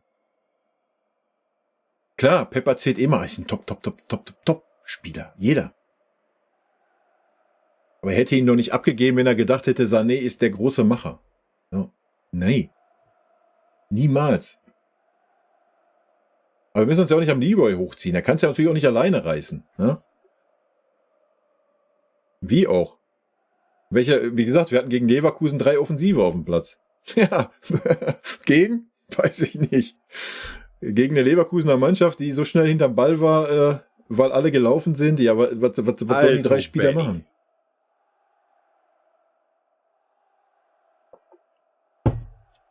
Was sollen die machen? Boyer und Mazraoui jetzt als Offensivspieler, als Außenschienenspieler ansehen, oder was? Lächerlich. Simon, bist so gebrochen seit Samstag, wurde heute schon im Büro hochgenommen. Ja, da muss er ja durch. Also wer 11-mal Meister wurde, der muss dann auch leben, dass er hochgenommen wird. Das wurde ich in meiner Kindheit und meiner Jugend so oft als Bayern-Fan. Also da muss man durch. Da muss man durch.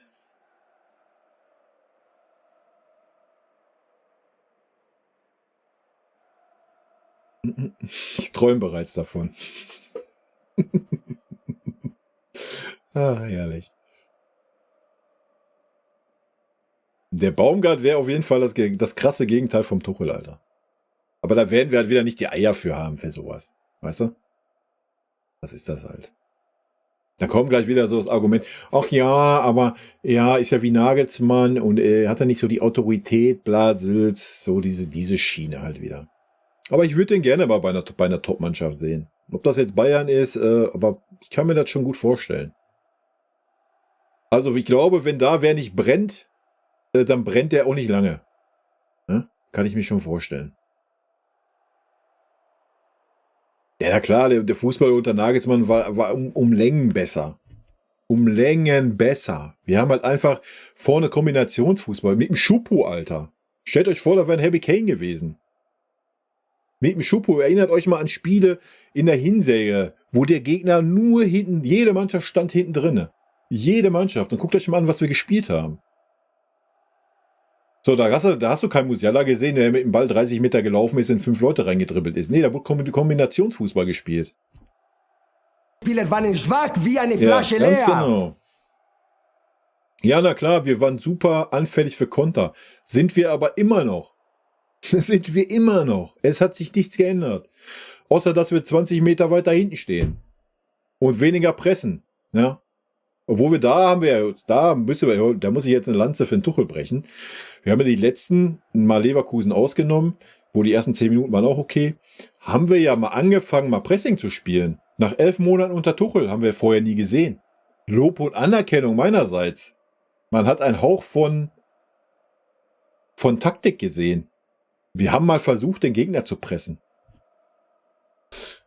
Junge.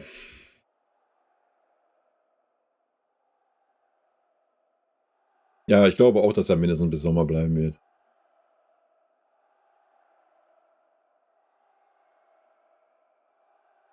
Lieber den Kovac statt Tore. Ja, es ist schon hart, das zugeben zu müssen, oder?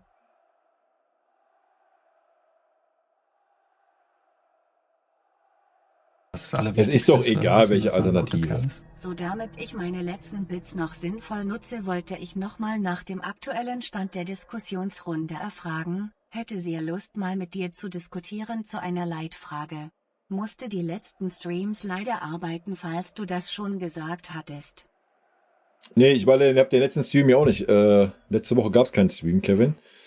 Erstmal danke für die 100 Bitties nochmal. Gehe ich kurz drauf ein. Kurzer Break. Kurz mal den Aufregungsgrad ein bisschen runterfahren. Ja, aktuell bin ich halt in der Findungsphase, wa? Ich probiere das mal 3-4 Mal mit dem Olli aus. Ob heute, weiß ich noch nicht, weil gewisse Umstände, weiß ich noch nicht, wie lange ich Bock habe und schauen wir mal. Ja, aber prinzipiell kann ich mir das vorstellen, ne? Aber das kann ich dir jetzt halt noch nicht sagen. Ich muss erstmal selber gucken, wie das für mich so ist, ob ich da Spaß dran habe. Aber ansonsten kann man da natürlich irgendwie mal was durchwechseln, ne?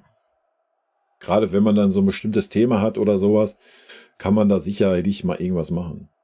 Also, das denke ich schon. Aber erstmal muss ich jetzt gucken, ob ich bin halt so der Eigenbrötler eigentlich, weißt du? Von daher muss ich auch erstmal gucken, ob das für mich alles so gut ist, wie es ist. Aber ja, wenn das so ist, dann kann man da mit Sicherheit mal was machen. Da gehe ich doch schon aus. Das Allerwichtigste ist, weil wir wissen, dass er ein guter Kerl ist. Deutscher Meister wird nur der FCB Kappa Kappa. Ja, ich weiß nicht, vielleicht. Wie sieht es bei den Frauen aus? Ich glaube, da sind wir noch ganz gut dabei, oder? Unsere zweite dümpelt ja auch irgendwo im Mittelfeld rum. Kannst du also auch nichts reißen. Wild.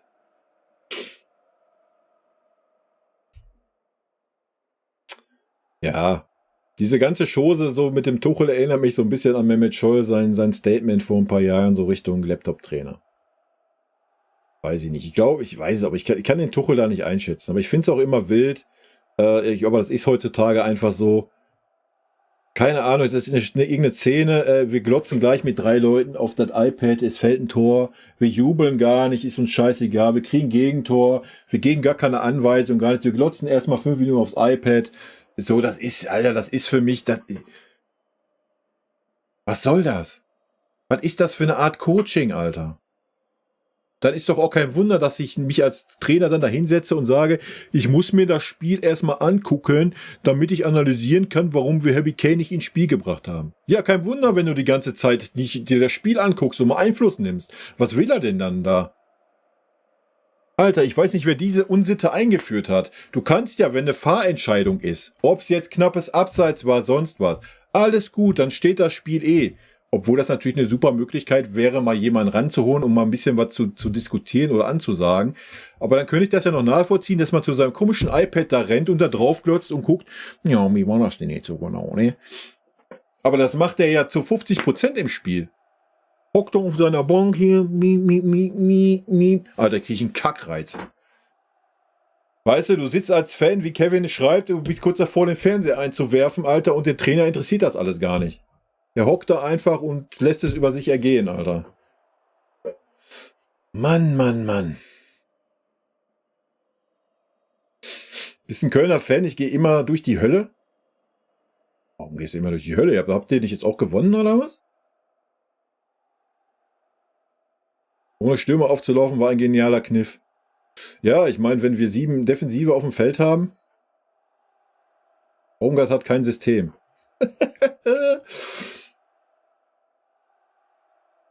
Ach ja.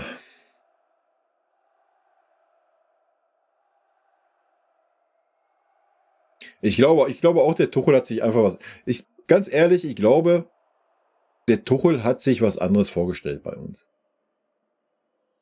Ich glaube, der Tuchel hat sich so vorgestellt, wie immer, soll sein Verein, so ich gehe zum Verein hin, das ist da müssen wir auch mal ehrlich sein. Da musst du auch mal den Verein mit in die Pflicht nehmen.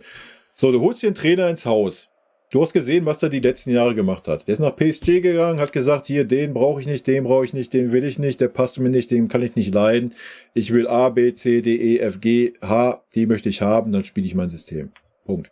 Dasselbe hat er bei Chelsea wieder gemacht. Dann holst du diesen Trainer zum FC Bayern.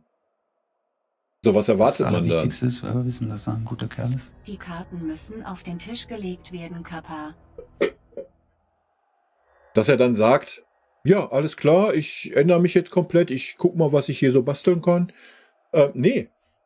Und das hat er dann auch vor der Saison klar kommuniziert. Er hat gesagt, ich will eine Rolling Six haben, die habe ich hier nicht. Will ich nicht, das will ich will einen rechten Verteidiger haben, den will ich nicht, den verleihen wir, den verkaufen wir, den mag ich nicht, den kann ich nicht leiden, das ist mir scheißegal, die beiden sind keine Führungsspieler, will ich auch nicht haben. Ich will das. Das hat er alles nicht gekriegt. So, und dann steht er da, scheiße. Jetzt habe ich denen alle vom Kopf gestoßen, habe alle gesagt, dass ich die eigentlich gar nicht will. Und jetzt muss ich sie trotzdem spielen lassen. So, das ist auch irgendwo hausgemacht. Ja? Also entweder hätte man den Tuchel gesagt, pass mal auf, so, hier bei uns beim FC Bayern läuft das anders. Das sind die Spieler, die du hast, mach was draus. Also das war komplette Fehlkommunikation von beiden Seiten miteinander. Deswegen verstehe ich auch nicht, dass der immer noch da ist. Ja, die Verantwortlichen, gerade Uli Hoeneß, Alter, der muss doch nach den ersten 10 Saisonspielen, muss der doch schon das kalte Kotzen gekriegt haben, wie schlecht das ist. Der muss doch bei der Niederlage gegen Saarbrücken, gegen Frankfurt, gegen Bremen, muss der doch explodiert sein zu Hause. Da muss der Kopf doch schon wieder nachgewachsen sein. Ja, aber nein, alles scheißegal, wir ziehen das durch. Bis zum Erbrechen. Wild. Nagelsmann wäre Porno mit diesem Sommertransfer. Ja, nochmal. Stellt euch den Nagelsmann Fußball mit dem Harry Kane da vorne drin vor. Ja, du wärst hinten immer noch anfällig wie, das wird sich nicht ändern. Ja. Wild.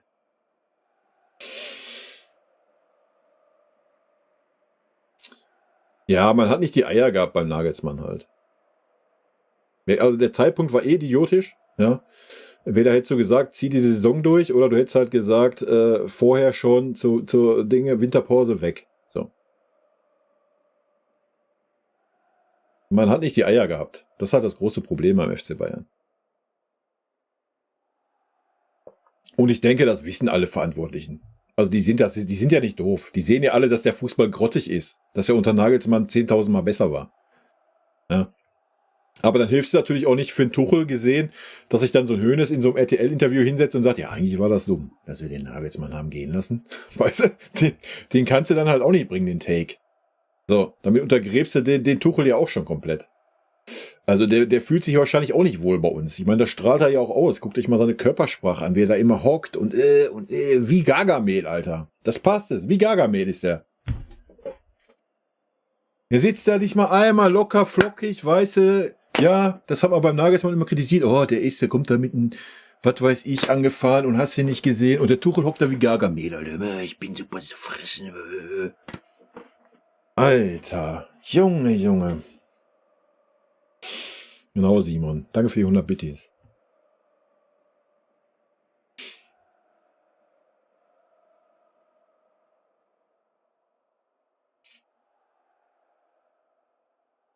Der Tuchel hat keine Entschuldigung. Eieiei. Dass der Tuchel keinen Plan B, C oder D hat. Der hat gar keinen Plan. Ich verstehe das auch nicht. Er ist doch so der große...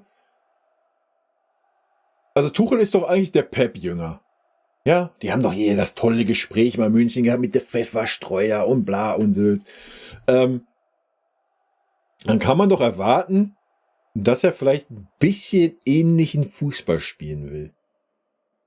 Aber bei Tuchel hat man das Gefühl, ja, der defensive Block spielt das so und vorne gehen wir den Ball hin und gucken einfach, was passiert. So. Also ganz wild. Mike, guten Abend. Da läuft Game of Thrones Wer auf dem Tablet. hat die beste Angriff? Ja, ist auf jeden Fall spannend.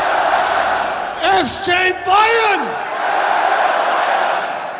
Und deswegen sind wir Meister! Ja, in England ist ja auch besser aufgehoben, wa?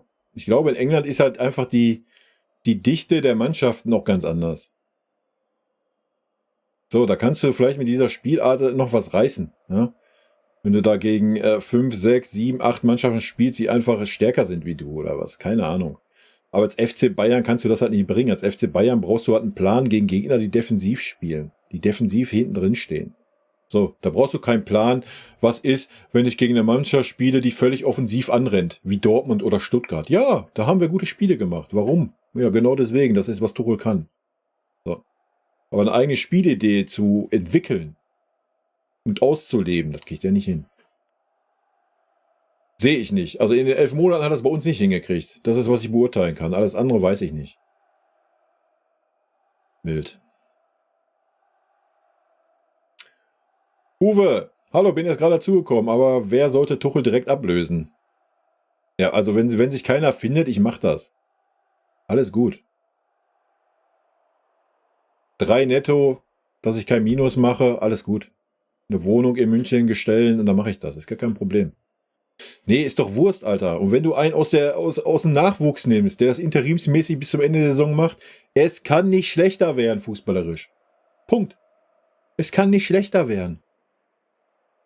Was soll schlechter werden? Welcher Spieler soll noch schlechter werden? Selbst ein Harry Kane wird ja schlechter.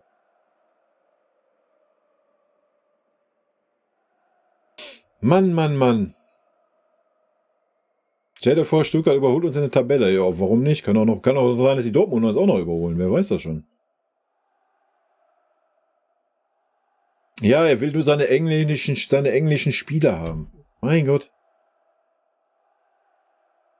Dann soll er doch wieder nach England gehen, dann kann er die trainieren, dann ist doch alles gut.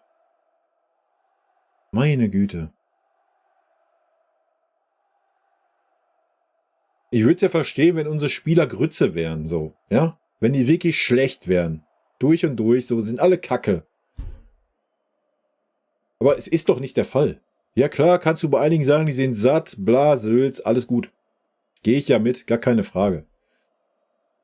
Aber dann musst du doch mal deine Strategie mal an die Mannschaft anpassen. Ja, hat der Tuchel dann getan, indem er eine Doppel-6 spielen lässt, die er ja nicht mag. Das kann er ja eigentlich nicht. Deswegen will er eine Holding 6 haben. Ne? So. Da sind wir uns ja alle einig, das wissen wir alle. Alles gut und schön. Das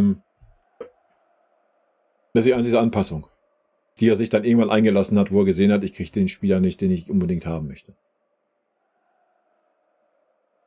Hör mir auf. Hör mir auf.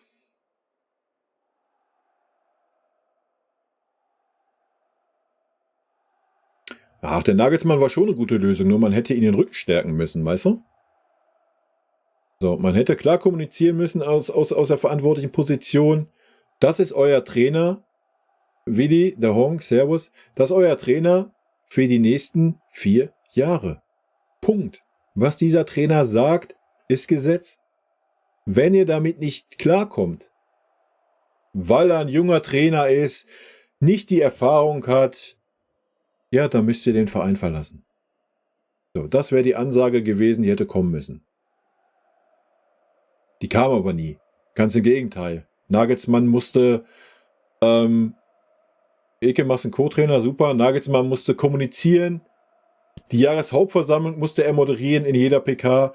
Er musste moderieren, was ein Olli macht, was ein Brazzo macht, was hier macht, was die Fans machen, bla, Sülz. Er musste alles moderieren. Ein Brazzo war nie zugegen, vom Olli ganz zu schweigen. Ja, er hat einfach keinerlei Rückhalt gekriegt.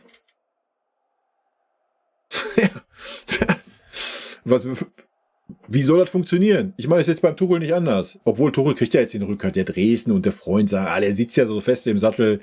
Den muss er ja da, weiß ich, mit Terpentin loslösen vom Sattel oder was? Ist der festgeklebt oder was? Junge. Und warum sagen sie das? Weil du dir jetzt nicht als FC Bayern wieder die Blöße geben kannst. Och ja, scheiße. Die ganzen Idioten im Internet, die ganzen Experten, ja, denen müssen wir jetzt recht geben und wir müssen Tuchel rauswerfen. Nee, da ziehen wir lieber sturköpfig durch und scheißen auf die Saison, Alter. Und scheißen auf die Spieler, die den Verein verlassen werden. So. Lächerlich. Dass Kimmich noch kein Machtwort mit unserem Trainer gesprochen hat. Was soll der Kimmich denn für Machtwort sprechen? Der Kimmich ist doch froh, dass er spielen darf. Der Tuchel hat doch vor der Saison gesagt, ich brauche den Kimmich nicht, ich will ihn nicht. Dasselbe zum Goretzka. Meinst du, dann geht ein Kimmich jetzt dahin und versucht irgendwie einen Zwergenaufstand zu machen? Nee, wie? Wie? Macht doch noch nicht mal zum Müller. Und Müller hätte jegliches Recht dazu. Ja? Erst jetzt, nach dem Gladbach-Spiel, dass er in Leverkusen nicht spielen durfte. Hätte Müller jegliches Recht dazu, zu sagen, alter Trainer, hast du Lack gesoffen. Ja. Das passiert doch nicht.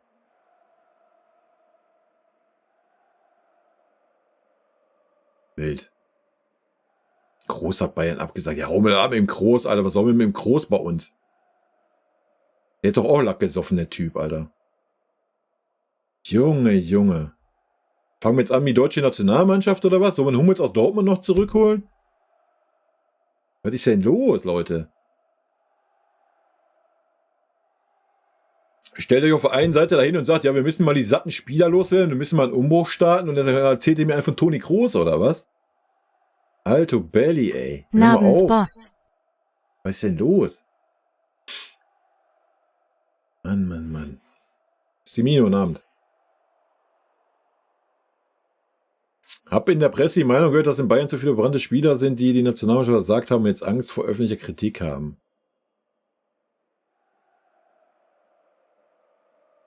Welche Spieler Angst vor öffentlicher Kritik? Also ich denke, Sané, Kimmich, Goretzka stehen dauerhaft in der öffentlichen Kritik. Nicht nur hier auf diesem Channel, ich glaube auch von sehr, sehr vielen Experten. Gut, beim Kimmich ist immer noch zwiegespalten, ne? Gibt ja immer noch so diese Klose-Fraktion, die sagt, ist ein geiler Typ und so. Aber ich denke, die stehen oft genug in der Kritik. Und das auch zu Recht. So, das sind Spieler, die haben so ein Gradmesser. Daran werden die gemessen. Das ist halt ein Kimmich oder ein Goretzka, ist ja kein durchschnittlicher Bundesligaspieler. Dann kannst du sagen, ja, die Leistung ist okay, die gerade bringen. So, nee, aber das sind ja von sich aus gesagt Führungsspieler. Und die haben ja schon gezeigt, welches Leistungsniveau sie bringen können, aber bringen es seit 1,5 Jahren nicht. Ja, und dann gehören sie kritisiert. Punkt. Wir reden über Leistungssport und nicht über Kreisliga A-Fußball, Alter. So, und das sind alles Selbstdarsteller in der heutigen Zeit in Social Media, die bekommen 20 Mille. Ganz ehrlich, da habe ich da auch kein Mitleid mit. So, da gibt's kein Mitleid für. Ja, wenn sie dann scheiße spielen, dann muss man das klipp und klar äußern können.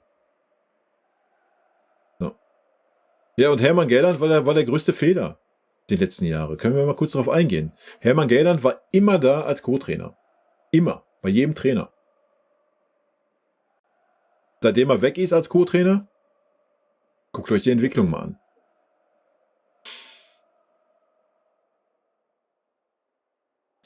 Noch ist Leverkusen kein Meister. Ach, herrlich. Ja, sind noch 39 Punkte zu vergeben. Noch ist alles drin. Ja, na klar. Weil wir so super stabilen Fußball spielen, ne? Deswegen haben wir auch Bremen ganz klar weggehauen zu Hause. Und Hoffenheim auch. Wir sind ja so bärenstark im Moment. Gegen Leverkusen war ja nur eine Ausnahme, dass wir so ein schlechtes Spiel gemacht haben. Also wir werden von den 39 Punkten locker 37 holen, denke ich, oder? Ist noch alles drin in der Meisterschaft. Ach, herrlich. Schön. Ich mag so Optimisten. Super.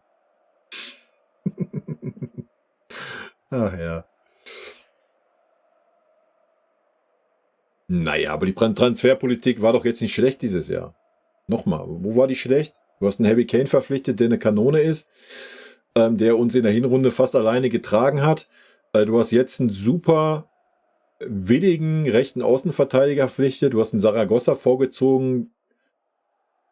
Du hast einen Eric Dyer verpflichtet, der aktuell der einzigste Leader auf dem Feld ist. Ja, der sich gegen Niederlagen stemmt, der da die Leute anweist, wie sie sich zu verhalten haben. Also die Transfers waren doch jetzt nicht schlecht. Nochmal, dass wir keine Spieler abgegeben haben im Sommer, lag nicht an unserem Verein. Und das lag an den Spielern, die gesagt haben, nein, ich möchte nicht weg. Ja. Was willst du da machen? Hätten Kimmich und Goretzka gesagt, ja, wir gehen, wir hätten 110 Mille, 120 Mille eingenommen, hätten wir wahrscheinlich auch für Declan Rice die 120 Mille geboten. So. Aber wenn das nicht passiert, wie willst du das machen? Also, ich fand die Transfer, klar, es hat sich wieder gezogen alles. Das war Banane, logisch. Es war dumm, einen Stanisic abzugeben und dann gleichzeitig ein Pavard zu verkaufen. Da müssen wir gar nicht drüber reden. Das kann man kritisieren. Aber ansonsten muss man das doch jetzt nicht schlecht reden. Der Sommer war eine Farce, ja, das ist klar, hier mit der Taskforce. Aber der Freund jetzt in der Winterpause hat doch einen guten Job gemacht. Alles gut. Aber nochmal, was willst du machen, wenn die Spieler nicht weg wollen? Und Kimmich, Goretzka und Sané und Gnabry haben klar gesagt, die wollen nicht weg. Punkt. Was willst du da machen? Dann musst du die Spieler halt auf die Tribüne setzen, dass sie nicht mehr spielen. Dann werden sie einsehen, ach, ich spiele hier nicht mehr, ich möchte gerne den Verein wechseln. So anders geht das nicht. Das ist halt nun mal das Business. Ja? Wenn die Spieler aber immer spielen, warum sollten sie dann auch den Verein verlassen? Ja, wie soll das funktionieren? Hätte der Verein klar sagen müssen, wir planen nicht mehr mit euch. So, wir setzen euch auf die Tribüne. So, dann hätte das vielleicht das jemand eingesehen. So. Aber das macht man ja auch nicht. Und wenn hätte Tuchel das kommunizieren müssen. So, hat er beim Stani ja auch kommuniziert, dass er ihn nicht haben möchte. Ich glaube auch nicht, dass der Flick sauber raus ist. Kann ich mir auch nicht vorstellen.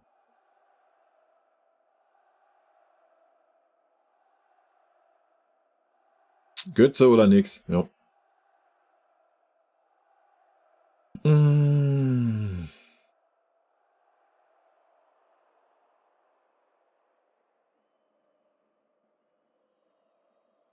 Ja, aber warum ist der Musiala jenseits Gut und Böse? Warum ist ein Davis von jenseits Gut und Böse unterm Tuchel? Geh die Spieler dort durch, jeden Einzelnen. Geh sie mal durch. Wo ist die Entwicklung? Wo ist die Entwicklung? Die Entwicklung ist rückläufig. Warum? Liegt natürlich auch an den Spielern, ne? Liegt alles an den Spielern. Dass die ganze gesamte Mannschaft, bei jedem Spieler ist die Entwicklung rückläufig. Liegt natürlich an den Spielern, nicht am Trainer. Ist doch klar. Ist doch lächerlich. Also. FCB Insight. Ja, wer FCB Insight liest auch Bild-Zeitung, Alter. Ja, ist doch klar, dass ein Tell verunsichert ist. Hat super starke Leistung gebracht und wurde dann ignoriert. Ja, und sieht ja auch, wie die Spieler gespielt haben. Das ist ja, was ich immer sage. Die Spieler, die draußen sitzen, die sehen doch auch, wie die Spieler performen, die in der Startelf stehen. Die performen scheiße. Und spielen trotzdem 80 die beste Minuten. Angriff?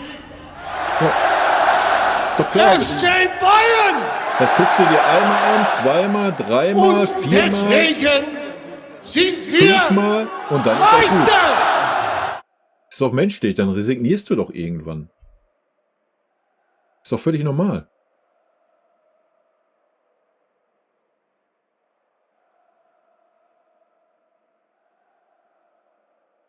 Mann, Mann, Mann. Ich würde dem Musiala auch nichts vorwerfen. Wie gesagt, das Tuchel-Spiel passt auch gar nicht. Es passt einfach nicht. Ja? Hör mir auf.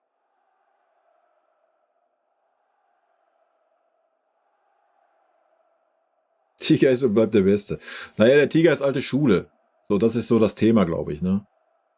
Vielleicht war der Kulturschock zu groß, wo der Tiger weg war. So, dass keiner mehr da ist, der alte Schule ist.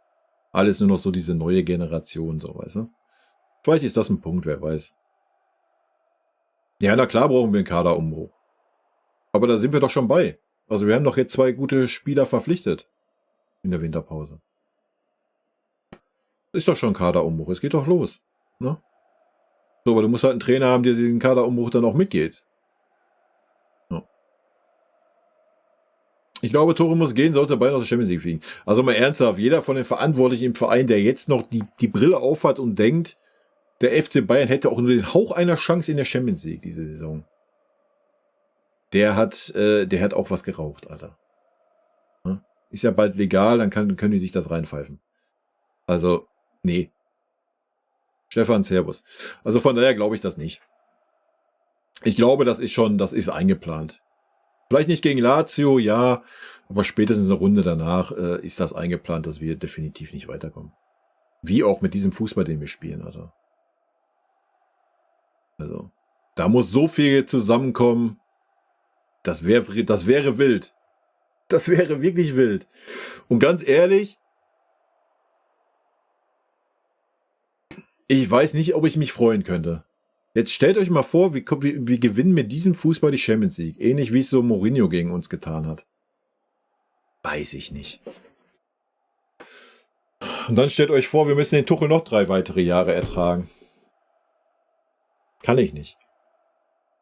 Schaffe ich nicht. Sollte Tuchel bleiben? Nein, sollte er nicht, wenn wir Champions League gewinnen. Nein, nein, nein, nein, nein. Es passt alles, wie Ancelotti, es passt einfach. Das ist ja auch nicht böse gemeint. Es passt einfach nicht zu unserem Verein. Punkt. Das ist doch auch nicht schlimm. Mein Gott, Missverständnis halt. Ja, man hat es versucht, man hat es lang genug versucht. Irgendwann ist doch aber auch mal gut. Irgendwann hat man doch so einen Punkt erreicht, wo man sagen muss, pass mal auf. Es passt nicht. Der Tuchel hockt in jeder PK, als hätte er keinen Bock. Nach jedem Spiel hockt er da, als hätte er keinen Bock. Während des Spiels hockt er da, als wäre es ihm gleichgültig. Was willst du mit so einem Trainer bei dieser Mannschaft? Was willst du mit dem? Es passt einfach nicht. Fertig. Ja, dann haut er sich dahin vor Leverkusen Spiel. Ja, die Karten müssen jetzt auf den Tisch. Bla, Sülz, bla, Sülz, bla, Sülz. Und dann, nach dem Spiel, anstatt dann zu sagen, ja, wir haben reingeschissen, wir haben schlecht gespielt, bla, Sülz, ich habe mich vercoacht, sonst was, mal ehrlich die Eier zu zeigen, hockt er sich dahin und fängt an mit Expected Goals Werten. Und ja, wir haben Leverkusen ja daran gehindert, dass sie ihr Kombinationsspiel so aufziehen konnten, wie sie es sonst tun. Das war ja gut. Da ballert mir die Birne durch, Alter. Im Spiel, wo wir 95 Minuten keine Torchance hatten. Was willst du mit dem Trainer noch? Das ist dasselbe, wie ich damals schon gegen Köln sagte. Der sich in der zweiten Halbzeit nach dem Spiel dahin... Boah, Alter. Beste zweite Halbzeit, die wir gesehen haben, weil wir 0-0 gegen Köln geholt haben. Und es geschafft haben, den Ball in den eigenen Reihen zu halten, ohne viele Fehlpässe zu haben. Das war unser Maßstab. Das habe ich da schon gesagt. Was ist los mit diesem Kerl? Ist das der Maßstab des FC Bayern? Dass wir in Köln nach einer 1-0-Führung es hinkriegen. Total verunsicherte Kölner.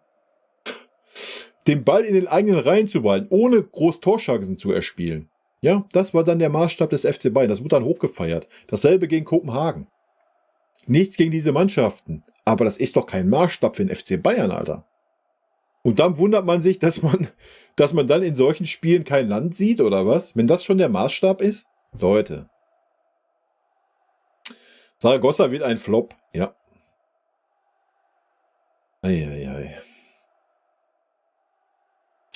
In Leverkusen ist jeder Spieler besser geworden. Das weiß ich nicht, ob jeder besser geworden ist. So bin ich nicht drin bei Leverkusen. Ist mir auch egal. Was interessiert mich Leverkusen, Alter? Mich interessiert der FC Bayern und nicht Leverkusen. So, ja, die kriegen von mir Lob und Anerkennung. Die kriegen das Lob und Anerkennung für den Fußball, den sie spielen. Sie bekommen den verdienten Respekt, wenn sie deutscher Meister werden. So, aber alles andere interessiert mich nicht, was bei Leverkusen, bei Stuttgart oder bei sonst wo ich irgendwelchen Verein ist. Das juckt mich nicht, Alter. Ich bin Bayerner und nichts anderes. Da sollten vielleicht andere auch mal zukommen und nicht immer so, ja, aber hier, guck euch mal den Fall, guck mal da und hier und da. Nee, guck mal auf den FC Bayern, Alter. Da muss sich was ändern.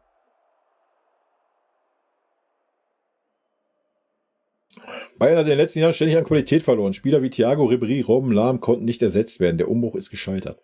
Nee, es hat gar kein Umbruch stattgefunden. Das ist das Problem. Unser großes Problem ist, dass Spieler wie Goretzka, Kimmich, Gnabry, Coman, Davis, Upa und so weiter sich nicht weiterentwickeln. Im Gegenteil, diese Generation kannst du in die Tonne hauen. Also ich fand schon, dass ein Coman sich weiterentwickelt hatte unter Nagelsmann. Ich fand auch, dass ein Davis sich super entwickelt hatte unter Nagelsmann. Kimmich, Goretzka gehe ich voll mit. Upa, finde ich, hat sich sogar unterm Tuchel stabilisiert. Ja, aber es ist kein Spieler besser geworden unterm Tuchel. Aber da jetzt eine ganze Generation zu verteufeln, fühle ich nicht.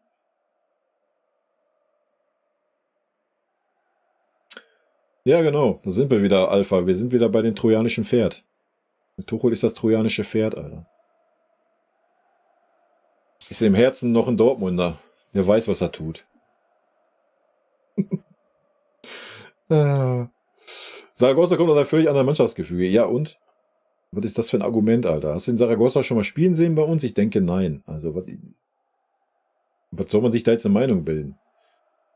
Lass den Jungen doch mal eine Halbserie da sein und dann kann man ja gerne sagen, war ein Fehleinkauf, war kein Fehleinkauf, aber sowas immer im Vorhinein. Ist dasselbe wie bei Eric Dyer. Eric Dyer holt man von Tottenham, war da kein Stammspieler, ist eine Wurst, ist alt, ist langsam, ist schlecht, ja, und ist gerade der Einzige, der sich gegen alles stemmt, was da bei uns gerade abgeht. Ja, also immer mal ruhig bleiben, wa? Vertraue auf Coman, keine Ahnung. Für mich ist er der Nachfolger von Ribéry samt Verletzung. Er war super stark unterm Nagelsmann, ne? Und der war auch immer auf einem guten, konstanten Level, Coman. So.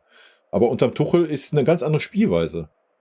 Coman sollte mehr, wie jeder andere auch, der Egoist werden, der dribbelt, der Tore schießt, anstatt das, was er super gut kann, den Stürmer einsetzen. Das gibt's ja bei uns in unserem Spiel nicht mehr.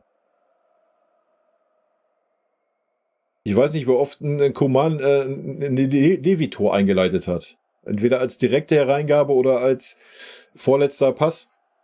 Aber gibt's ja nicht mehr in unserer Spielweise. Wurde abgeschafft.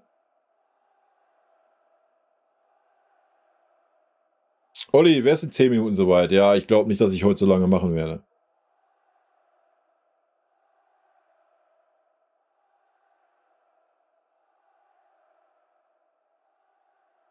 Dennis Davis muss unbedingt gehalten werden. Ja, aber da muss er auch einen Trainer haben, der ihn einbindet. So, ja, wenn Tuchel jetzt sagt, jo, wir spielen Fünferkette, bin ich bei dir. Ja, perfekte Posi für Davis. Ja, es fällt nicht so auf, wenn er defensiv mal ein bisschen Hänger hat, weil 3 Innenverteidiger hinten sind. Alles ist gut, er ist nach vorne schnell, er kann auch schnell nach hinten den Speed ausspielen. Aber er kann sich ein bisschen mehr nach vorne, er kann Schienenspieler sein. Ja, aber doch nicht so ein Bouillet, Alter. Oder auch kein Mazraoui. I don't know. Ja, weiß ich nicht.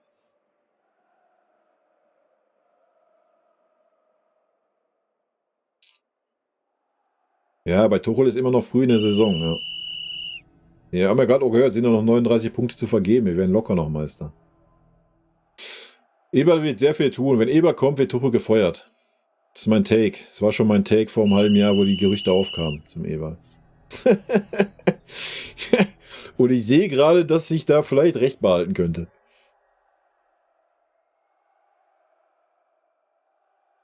Mourinho ist krass, der hat mit Porto die Champions League gewonnen. Er hat auch mit Inter Mailand die Champions League gewonnen. Du bist so pessimistisch. Nee, ich bin realistisch, wenn du mich meinst, Steve.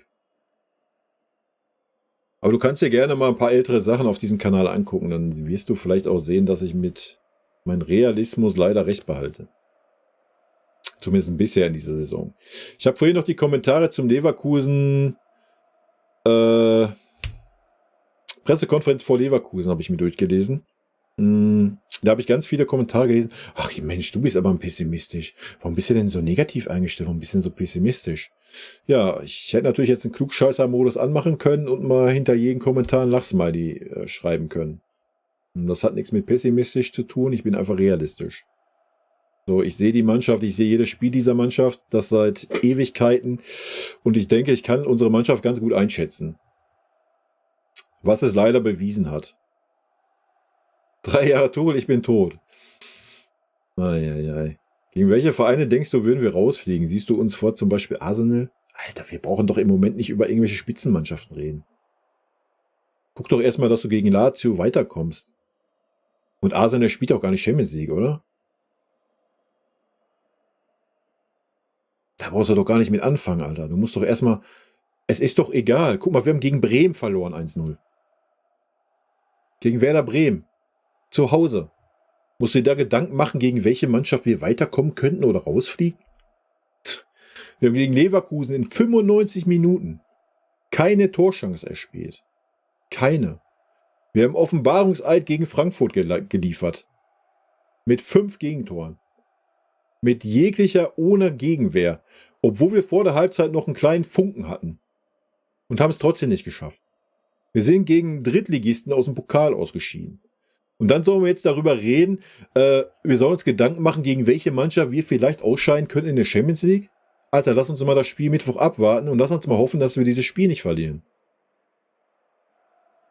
Ja? Das ist gerade der Way to go, den wir haben sollten. Und nicht irgendwie irgendwelche Gehirngespinste zu haben, auch gegen welche Mannschaft könnten wir denn ausscheiden. Mit dem Fußball, den wir gerade spielen, ja. Nochmal. Die Blaupause ist, stellt euch hinten rein, spielt kompakt, arbeitet als Mannschaft, doppelt die 3 offensiven Spieler, die wir auf dem Feld haben und schaltet schnell um. Das ist die Blaupause gegen uns. Und wir haben kein Mittel. Seit 11 Monaten Tuchel haben wir kein Mittel gegen diese Spielart. Also worüber reden wir? Ist doch wild. Eieiei. Pavlovic muss spielen. Ja, Pavlovic war auch noch einer der Besseren gegen Leverkusen. Ne? Zusammen mit Dyer für mich. Aber klar ist der Pavlovic jetzt nicht der, deswegen war ich auch so super enttäuscht von Goretzka. Klar ist der Pavlovic jetzt nicht der sagt, ey, ich bin jetzt hier der Anführer, ich reiß jetzt hier die Mannschaft mit. Ja? Da hätte ein Leon vorangehen müssen in der Mitte. Und ein Leon war nicht zu sehen, Alter. Er hat die Fresse nicht auf. Jetzt einmal Sané zusammengepfiffen beim Gegentor. Das war die einzige Szene, die du vom Leon gesehen hast. Ja. Lächerlich. Kann es sein, dass Tuchel seinen Rauswurf haben möchte? Ich weiß es nicht. Keine Ahnung. Ich kann es nicht mehr beurteilen. Ich kann es nicht mehr beurteilen. Wir richten uns immer an den Gegner, ja. Ja. Das ist halt nicht Bayern-like. Das war noch nie Bayern-like. Ja, erinnert euch mal an Pep zurück. Wann haben wir die Probleme gekriegt unter Pep? In welchen Spielen? Brauche ich eigentlich nicht erklären, oder? Immer dann, wenn die Gegner stärker wurden in der Champions League, weil Pep sich tot analysiert hat an den Gegner und immer versucht hat, sich 100% an den Gegner anzurichten, anstatt einfach auf seinen super starken, dominanten Fußball zu vertrauen. So. Und deswegen sind wir immer aus der Champions League ausgeschieden. Ja, und bei Tuchel macht das in jedem Bundesligaspiel. Nochmal, er feiert sich für ein 0:0 in der zweiten Halbzeit in Köln. Dafür feiert er sich. Weil er den Baumgart ausgecoacht hat. Ja, weil wir gefühlt 95% Ballbesitz hatten, der quer und nach hinten ging. Dafür feiert er sich. Das ist sein Erfolg. Da galt er sich dran auf. Ja. So, eine normale FC Bayern-Mannschaft hätte in der zweiten Halbzeit 2 bis 4 Tore nachgelegt und hätte Köln zerschossen. So. Aber da sind wir nicht mehr. Das ist krank. Das ist krank.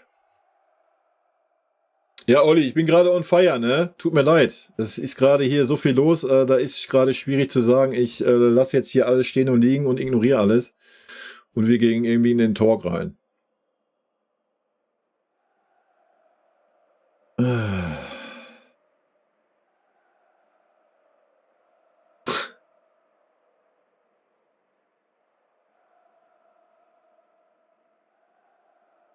Ich weiß nicht, ob Nagelsmann jetzt mehr Selbstvertrauen gibt. Ich meine, die Nationalmannschaft hat jetzt auch nicht überzeugt, wa?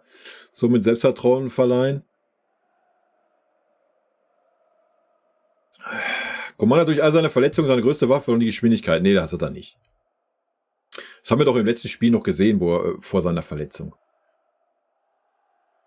Coman hat einfach auf der verkehrten Seite gespielt. Auf der Seite, wo er kein Zutrauen hat, am Gegner vorbeizugehen. Man hat es doch gesehen, er hat auf links gespielt, sofort wieder, zack, den Ball 2 Meter vorgelegt, seinen schnellen Antritt, den er hat, dran vorbei am Gegner. Das hast du, wo er auf der rechten Seite gespielt hat, nicht einmal gesehen. Der hat einfach auf der verkehrten Seite gespielt. Das war ersichtlich für jedermann, außer für Tuchel.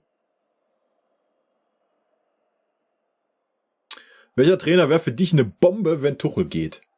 Eine Bombe.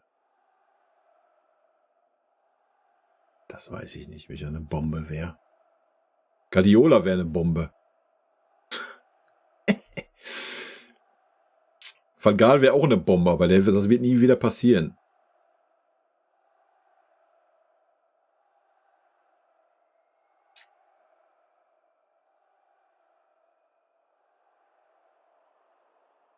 Weder Davis noch Coman startet, weil es hat kein einziger Torschuss gegen Leverkusen. Tja.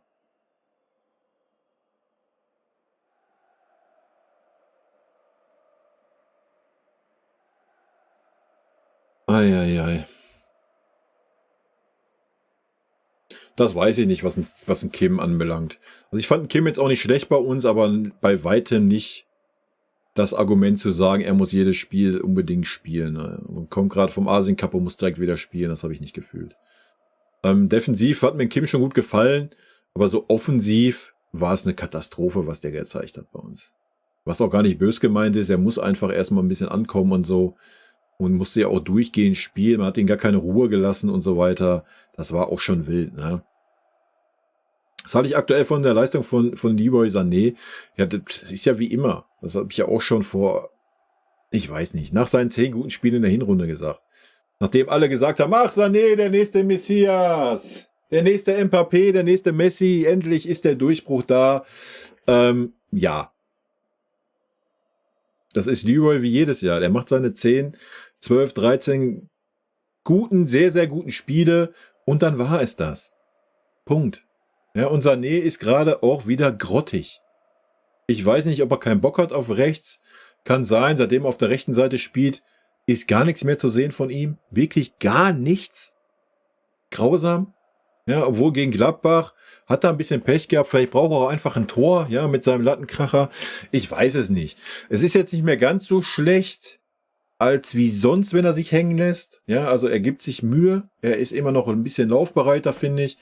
Aber dass er die große Form hat, das ist wieder Geschichte. Aber da kannst du ihm auch keinen Vorwurf machen, weil die ganze Mannschaft keine Form hat. Ja. Sollen wir uns jetzt den Leroy alleine da rausnehmen? Kannst auch einen Harry Kane jetzt gegen Leverkusen rausnehmen. Schatten seiner selbst. Ne? Kannst du Musiala nehmen. Dasselbe. Also, da tun wir gerade in Sané auch nicht den Gefallen. Ne? Vielleicht kriegt er nochmal 10 gute Spiele, wenn ein neuer Trainer kommt. Wer weiß. Ich weiß es nicht.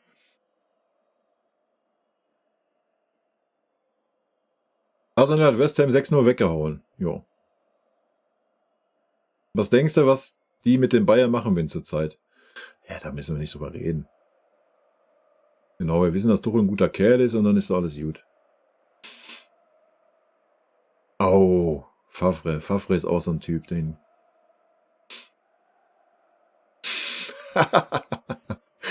Der ist gut. Ich setze Jolien Didi auf die Trainerbank, als Tuchel noch einen Tag länger bei uns zu sehen. Eieiei.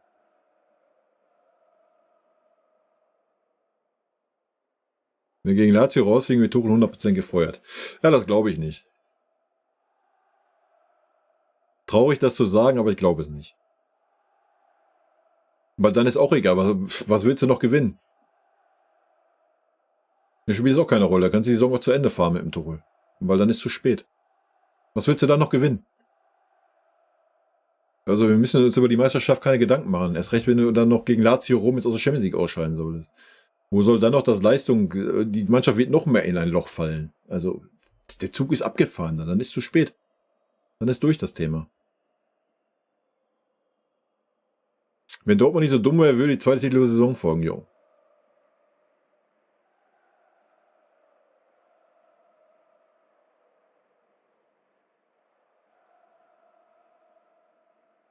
Aber was letztes Jahr unter Nagelsmann nicht eigentlich dasselbe? Als was? Als wieder Fußball jetzt? Nee. Nee, so gar nicht. Nagelsmann hat ein paar dieselben Fehler gemacht teilweise wie ein Tuchel, ja. Das stimmt. Aber der Fußball war ein ganz anderer. Den Fußball kannst du gar nicht miteinander vergleichen. Nee, ich glaube auch nicht, dass Leverkusen das passiert wird unter Alonso. Nee. Nee.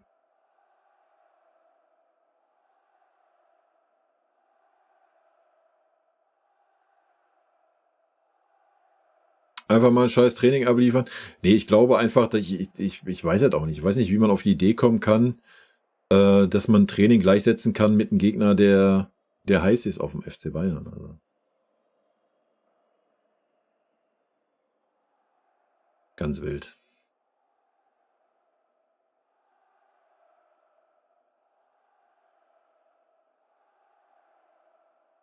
Alonso wird nicht zu uns kommen, das glaube ich nicht. Dann müsstest du jetzt schon im Kontakt stehen. Das wäre auch schon wild. So, weißt du? Keine Ahnung. Kann ich mir nicht vorstellen. Ich kann mir auch nicht vorstellen, dass ein Alonso jetzt einfach sagt, ich hau ab aus Leverkusen. Warum? Guck mal, wenn er jetzt wirklich ist auf Meisterschaftskurs, ist auf Pokalsiegkurs, ist in Europa dabei, warum soll er jetzt sagen, ich schmeiß das alles hin? Ich habe hier 1,5 Jahre eine Mannschaft entwickelt, ich ernte gerade das, was ich gesät habe. Ich habe eine super Kombo hier, Gemeinschaft. Warum geht man davon aus, dass ein Alonso jetzt sagt, nächstes Jahr, ich gehe weg? Warum? Vielleicht sagt ein Alonso einfach, wisst ihr was? Geil. Wir sind jetzt Champions League. Jetzt will ich es den ganz Großen in Europa auch noch zeigen. So, vielleicht passiert genau das. Ja, wer sagt, dass Alonso nächstes Jahr den Verein verlässt? Alle gehen davon aus. Aber wer sagt das? Weiß ich nicht. Wer weiß. Also wenn ich den Alonso so ein bisschen einschätze, wie ich ihn kennengelernt habe bei uns, kann ich mir sehr gut vorstellen, dass er sagt, ey komm, ich zeige mit Leverkusen nächstes Jahr, räumen wir die Champions League auf. Kann ich mir sehr gut vorstellen. Und ich kann mir auch sehr gut vorstellen, dass Leverkusen dann sagt, wir verkaufen keinen Spieler. Weil nötig haben sie es nicht. Ja. Und wenn der Alonso sagt, ich bleibe hier, Männer, lasst uns nächstes Jahr die Champions League rocken, dann glaube ich auch nicht, dass da unbedingt jeder zweite Spieler sagt, ach nee, weißt du was, ich gehe lieber woanders hin. Also, da gehen immer alle von aus, so, ja, der ist nächstes Jahr weg. Ich bin da noch nicht so sicher. Sage ich euch, wie es ist.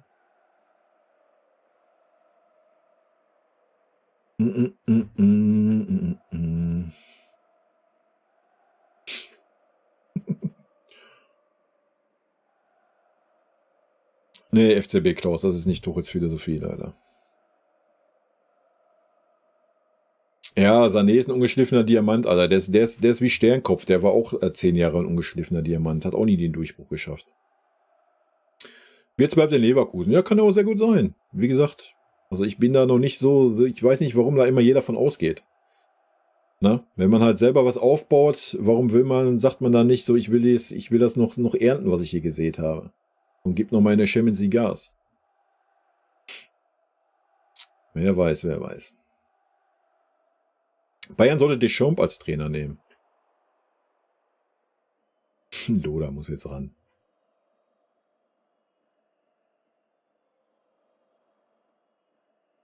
Ja, man fährt mit offenen Augen gegen die Wand, das ist leider so.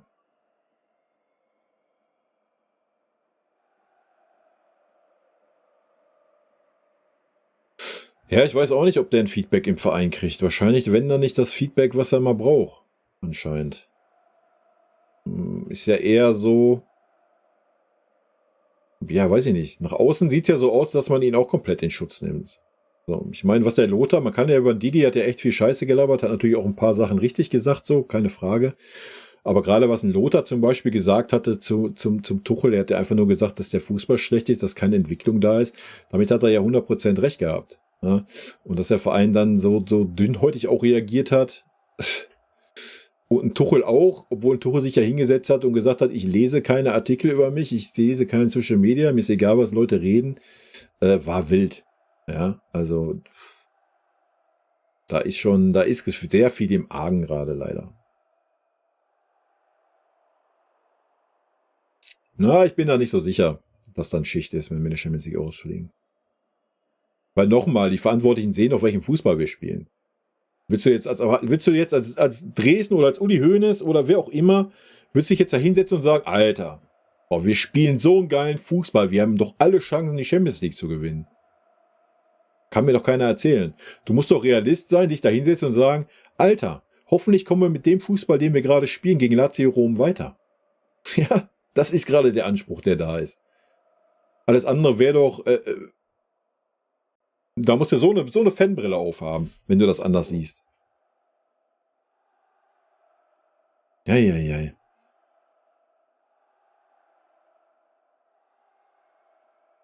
Nagelsmann hatte keinen Kane, ne.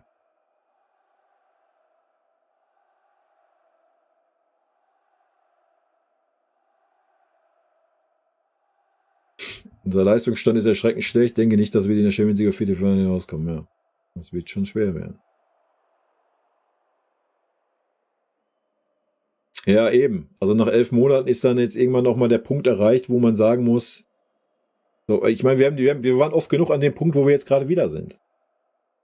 Wir waren nach dem Frankfurt-Spiel da, wir waren nach dem Saarbrücken-Spiel da, wir waren nach dem Bremen-Spiel da. So, jetzt haben wir Leverkusen. Und jetzt guckt euch mal die Abstände zwischen den Spielen an. Die werden ja nicht größer. Dass man jetzt sagt, oh ja, die Abstände werden immer größer, wir werden ja stabiler. Nee, die Abstände werden immer kürzer, wo wir uns solche Spiele leisten.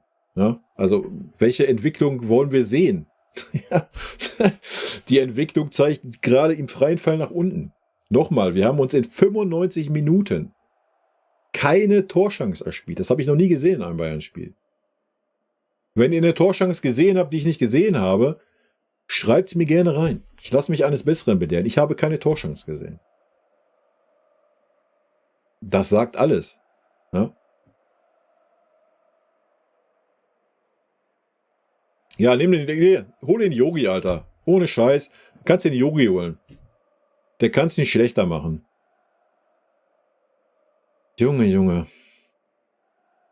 Brian Zaragoza, was denkst du von ihm, wie er sich ins Team einfügen wird? Kann ich gar nicht sagen. Jena. Keine Ahnung.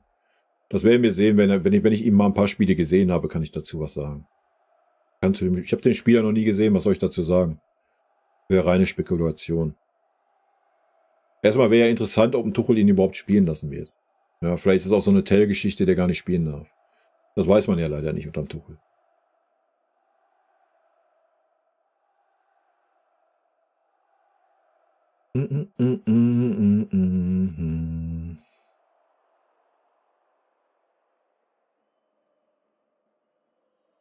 Alonso bleibt bis 25 bei Leverkusen. Ja, warum auch nicht? Warum sollte man dann auch gehen, ne? Sehe ich genauso.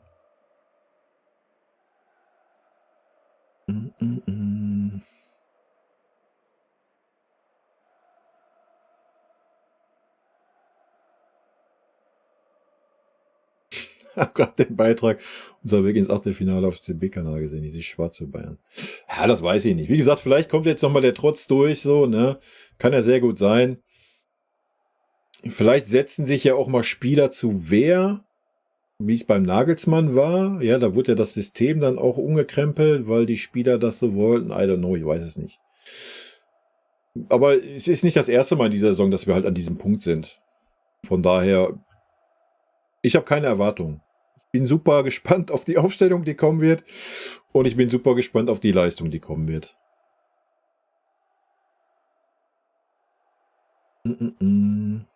Nicht anfangen, Sternkopf mit Sané vergleichen. Das hat mich ja nicht verdient.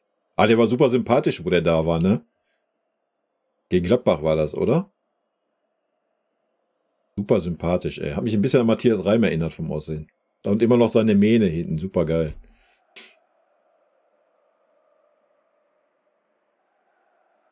Bayern fährt das zu Ende mit Tuchel. Die holen wie auch immer die Meisterschaft. Ja. Denke ich auch. Gar kein Problem. Denke auch, Leverkusen bricht jetzt ein. Die haben jetzt gegen Bayern gewonnen, kennt man ja von vielen Mannschaften. Dann gewinnen die nächsten 5 Spiele nicht. Ach ja. Und der Manu Götz in Rente geschickt. Naja, man hätte sich halt mal langsam über einen Nachwuchskeeper, den man da reinsetzt, kümmern können. Und Peretz hat man dann ja auch nur als Alibi verpflichtet. Da läuft halt so viel verkehrt gerade, das ist wild. Es wird mal Zeit für ein titelloses Jahr. Ja, das werden wir ja haben dieses Jahr.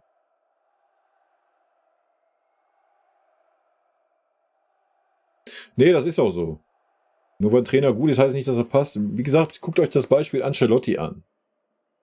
Welttrainer. Guckt euch an, was er bei Real nach Bayern gemacht hat. Und in München hat der einfach nicht funktioniert. Das hat man sich aber auch eingestanden. Aber in Tuchel gesteht man sich das gerade nicht ein, weil man den Nagelsmann Hals über Kopf gefeuert hat. Und jetzt nicht wieder dastehen möchte als, ach je, jetzt schmeißen wir schon wieder nach 11 Monaten den nächsten Trainer raus. Das ist gerade das einzigste Problem. Na, wäre diese Causa Nagelsmann nicht gewesen, wäre der Tuchel schon wahrscheinlich vor 3 Monaten weg gewesen. Weil die Leistungen in der Hinrunde katastrophal waren. Und keiner mit diesem Fußball, der gezeigt wird, zufrieden ist im Verein. Das kann mir keiner der Verantwortlichen ernsthaft erzählen, dass die den Fußball geil finden, der aktuell gezeigt wird. Und schon gar nicht der Uli. Miro Klose als Trainer wird doch dasselbe machen, wie es ein Tuchel macht. Hat er doch jetzt erst kommuniziert im Interview. Er findet doch alles geil, was der Tuchel macht. Er wird es nicht anders machen. Was willst du mit dem?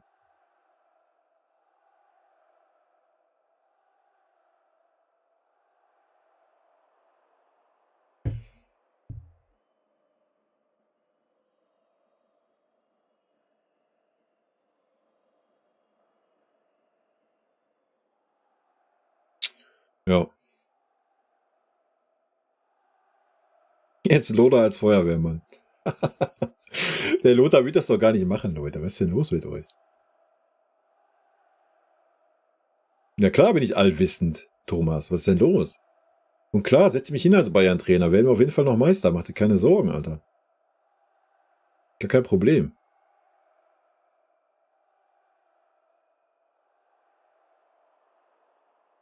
So schlecht waren wir seit Klinsmann nicht mehr. Ich weiß nicht, ob wir unter Klinsmann mal ein Spiel hatten, wo wir keine Torchance hatten.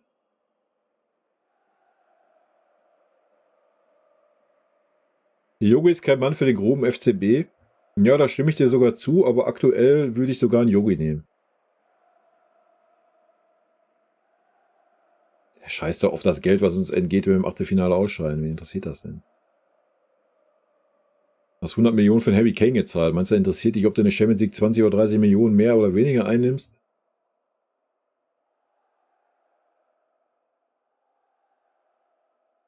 Niklas war schockverliebt am Samstag, das ist schön. Also um 12:30 mache ich Feierabend, Leute. Ich hole ja gerade den Chat auf, hier läuft. Dafür mit TT die Conference League gewinnen. Aber haben wir doch schon. Nee, haben wir schon, Nico. Alles gut. Conference League ist doch der Nachfolger vom UEFA Cup, oder nicht? Den haben wir schon gewonnen. Wir gehören zu den, glaube ich, 3 Mannschaften in Europa, die alle europäischen Titel gewonnen haben. Haben wir also abgehakt. Können wir einen Haken dran machen. Keine Sorge. Diese komischen neuen Wettbewerbe, die zählen da eh nicht mit rein.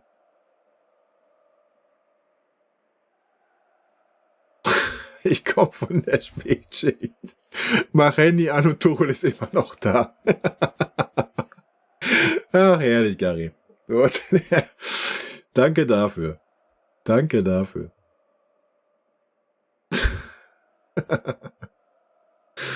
Ach, herrlich, ey. Dem Walter ist jetzt übrigens frei. Aha, okay. Morgen erstmal PK von Tuchel. Ei.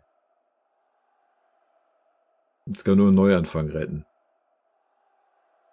Ja, vielleicht hätte man bei Sebastian Hoeneß aufgrund des Namens die Eier, das mal durchzuziehen.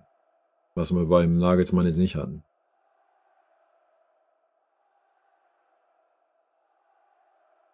Gerald Berger, hau rein. Wird Müller als Spielertrainer einstellen? Ach, das kannst du doch nicht. Du weißt doch gar nicht, ob der Müller überhaupt ein Trainer ist, ey. Nübel bringt alles mit. Da sind wir wieder bei der Nübel-Diskussion, Alter.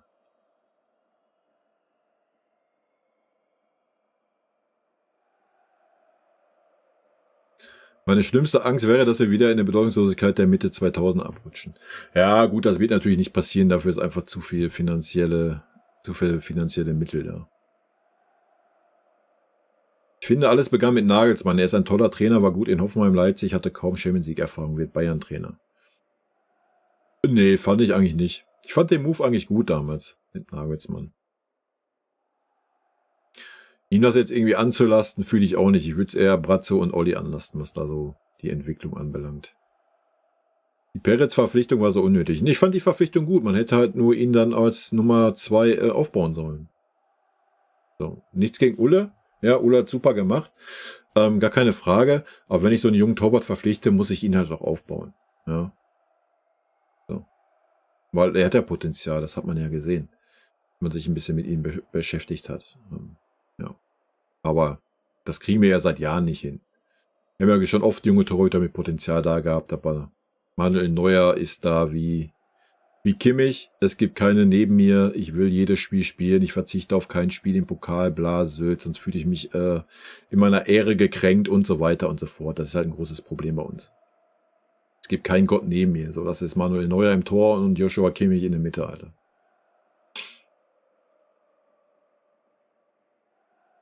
Ich fand es auch nicht okay, dass Ulle dem Neuer wieder Platz machen musste. Kann man auch drüber streiten. Ja. Ich habe es im Sommer schon gesagt, Bayern hat nicht die Eier, mit verdienten Spielern abzuschließen. Ja.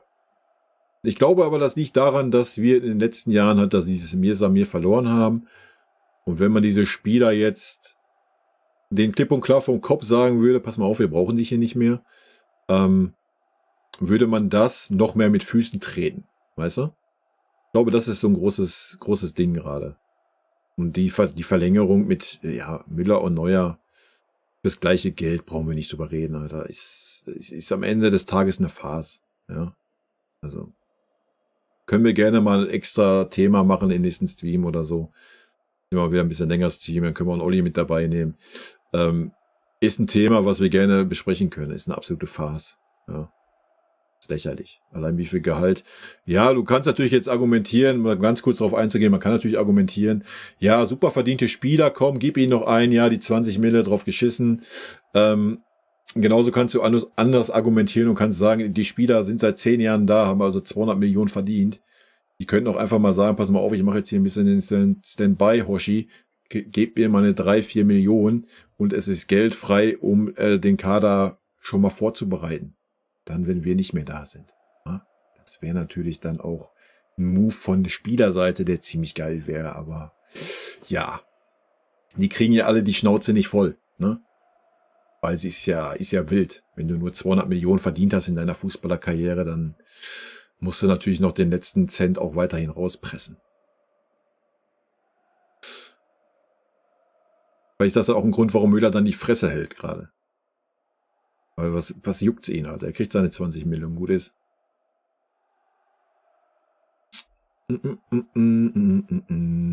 Aber der Fußball der Nagelsmann war auch nicht so toll, wie sich einige das zurechtspinnen. Ja, was war denn nicht toll? Er war defensiv nicht so toll, ja. Offensiv war es ja wohl auf jeden Fall um 1000% ansehnlicher wie unterm Tuchel. Mir tut Kane einfach leid, wechselt um Titelzone und jetzt sowas. Er hat den Fluch mitgebracht halt. Hat ihn auf den Tuchel übertragen mit der kleinen Voodoo-Puppe. Ja, diese Saison mit dem Harry Kane sehr wahrscheinlich keinen Titel holen. Es sei denn, es kommt noch ein Trainerwechsel. Da würde ich mich fast festlegen. Eigentlich müsste Tuchel sich bei Didi entschuldigen. Nein, Didi hat schon teilweise über die Stränge geschlagen. Ja, es wird beides passieren. Also King wird seinen Titel nicht holen und Harry Kane kriegt den Titel der Torjägerkanone.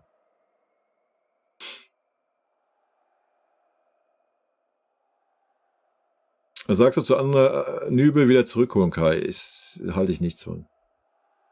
Habe ich schon mal ausgeführt, warum. Also ein Spieler, der einen Konkurrenzkampf scheut, ist beim FC Bayern aber auch falsch, so, weißt du? Wo man da auch nicht weiß, was im Hintergrund so gelaufen ist, keine Ahnung. Schwer zu sagen halt. FCB Klaus, hau rein. Würde selbst Dienstmann nehmen aktuell. Wild. Aber ja, würde ich auch tun. Alter. Der hätte auf jeden Fall irgendeine Spielidee. Ob er die dann umsetzen kann, sei ja mal dahingestellt.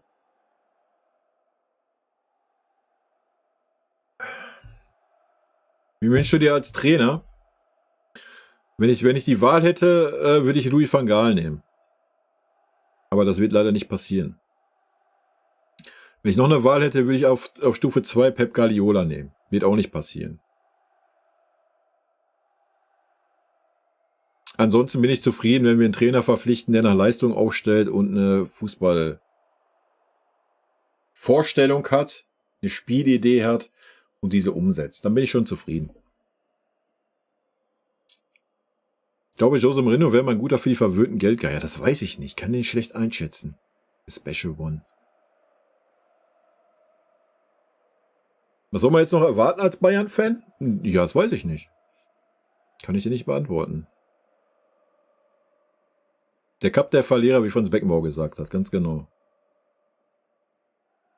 Bayern keinen interessanten Nachwuchstrainer? Auch mit Sicherheit. Na klar. Gehe ich fest von aus. Also.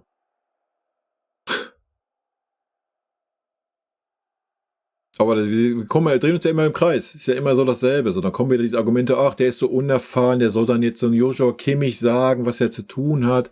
Das war ja unter Nagelsmann schon das Problem. So, wie gesagt, da müsstest du als Verein die Eier haben, hier sagen, bam, das ist unser Trainer. Dasselbe wäre mit Sebastian Hoeneß. So, was hat der erreicht? Er heißt Hoeneß. Ja, so.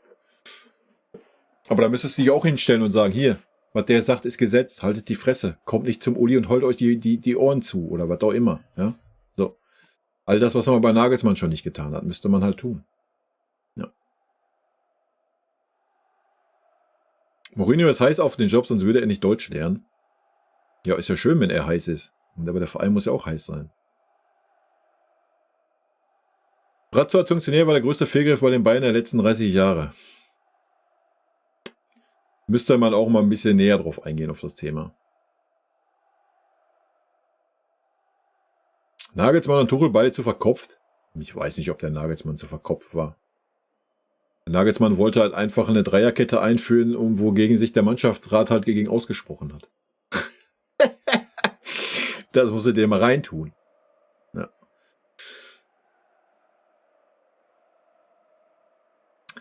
Ja, ist mir schon klar, dass du Brazzo meinst.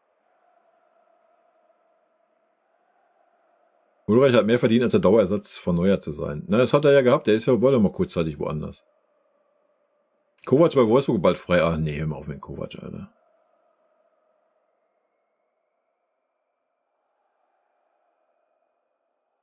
Nee, ich mach gleich Feierabend, Steve.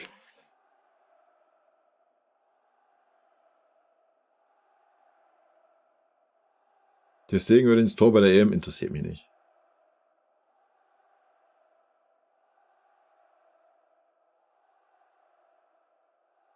Howie, mir ist an mir. Hau rein. Baumgart heißt der Ex-Trainer von Köln. Müller sollte noch seine Stelle bei Bayern bekommen. Ja, hätte Philipp Lahm und Bastian Schweinsteiger hätten das auch bekommen sollen. Ist auch nicht passiert. Also. Darfst die Einnahmen durch Vermarktung von Müller, Neuer und Co. nicht vergessen. Die sind da Publikumsmagneten. Ja. Und jetzt Müller sehe ich ja noch. Weiß ich nicht. Was machen die eigentlich mit dem ganzen Geld? Das weiß ich nicht. Müller investiert in Pferde oder was? Keine Ahnung. Glaubst du, Bayern packt es gegen Lazio? Möchte ich gerade echt nicht beurteilen. Sorry. Kann ich nicht beurteilen.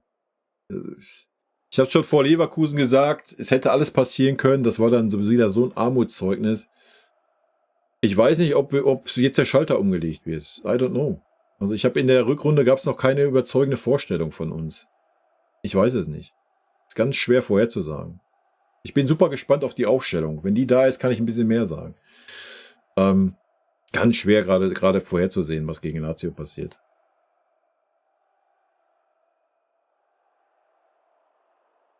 Rebellion muss dabei als Motivator. Das weiß ich nicht, ob er ein guter Motivator ist.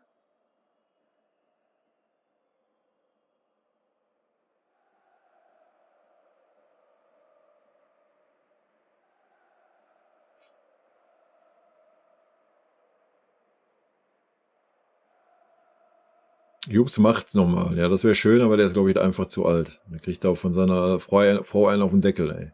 Und dann müsstest du Angst haben, dass er bei der ersten Aufregung an der Seitenlinie umfällt. Bei Bayern gibt es keinen Konkurrenzkampf. Das ist vollkommen richtig. Der schönste Trainer der Bundesliga, der Labbadia, muss kommen. Also der Bruno hat da als Trainer noch gar nichts gerissen, oder? Hat doch, glaube ich, mal eine gute Saison bei Stuttgart. Ansonsten, Bruno. Ich habe ihn sehr gemocht als Stürmer, aber nee. Tore raus, mir reizt seit Samstag.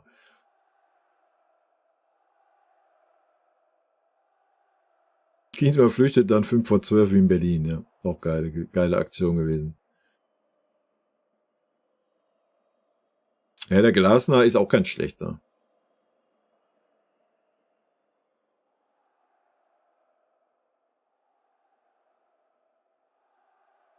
Naja, wenn jeder durchschnittliche Stürmer Torschützenkönig werden könnte, warum war denn dann letzte Saison unser deutscher Nationalstürmer mit, 15 oder 16 Treffern Torschützenkönig? Also die Aussage kann es ja gerade nicht wirklich hinterlegen hier, oder? Van Gaal wäre mega, ja. Aber die Blöße gibt sich an Uli auch nicht.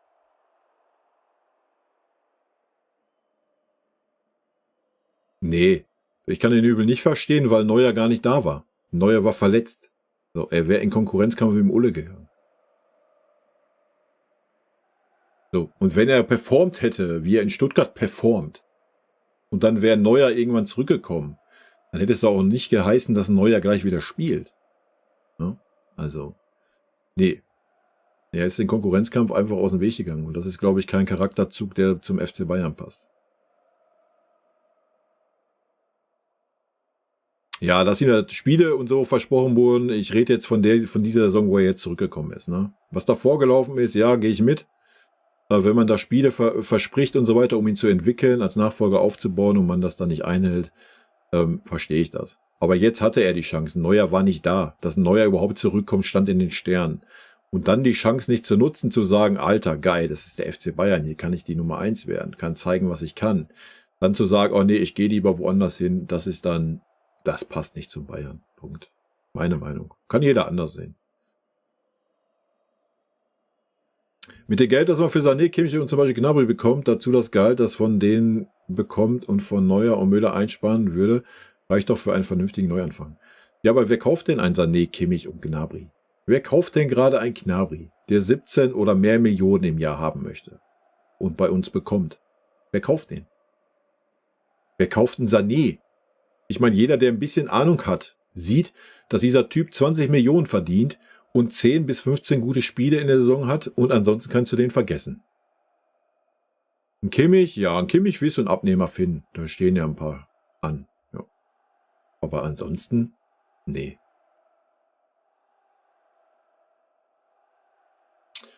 Das weiß ich nicht. Tuchel hat die Champions League gewonnen. Also kann jetzt nicht so schlecht sein. Ja, man kann den Fußball mögen oder halt nicht. Das steht auf einem anderen Blatt Papier, aber er kann ja nicht so schlecht sein. Er passt halt einfach nicht zu Bayern. Also ich habe es vorhin schon gesagt, Carlo Ancelotti ist ja auch nicht schlecht. Hat aber einfach auch nicht zu Bayern gepasst. Punkt. Ja. So. Fertig.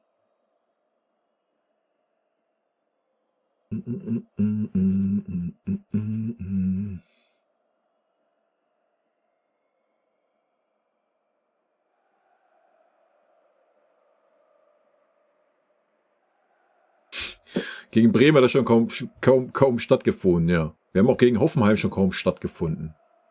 Haben das Spiel mit viel Glück gewonnen, ne? Also, da brauchen wir gar nicht wieder mit anfangen, Alter.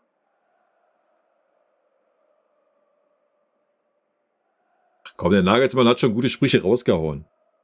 Na? Also Nagelsmann war auf jeden Fall unterhaltsamer wie ein Tuchel. Ich denke, da sind wir uns ja auch schon mal einig, oder? Dahin bist du eher Trainer und wenn du viele Spiele hast, bist du mehr Coach als Trainer und ich bin schon lieber Trainer als Coach. Geiler Satz. Besser? Ja, die Worte haben mich unglaublich gefreut. Auf der anderen Seite muss man auch sagen, was soll er auch sagen? Kann sich ja schlecht hinsetzen und sagen, der Trainer ist unfassbar blind und ich bleibe nur wegen der Kohle. Ja. Punkt. Ja, genau das, was ich gerade gesagt habe. Soll Müller nach dem Spiel jetzt sagen, auch der Trainer ist ein Arschloch, der hat keine Ahnung? Ach, herrlich.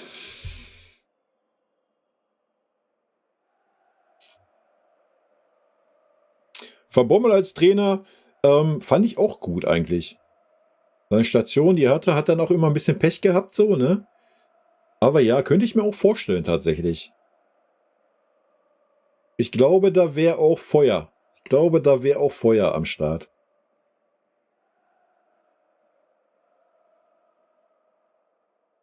Ja, Lazio braucht sich ja noch niemals das Leverkusen-Spiel angucken, weil Leverkusen ist ja wahrscheinlich schon eine Nummer stärker wie Lazio, würde ich gerade behaupten.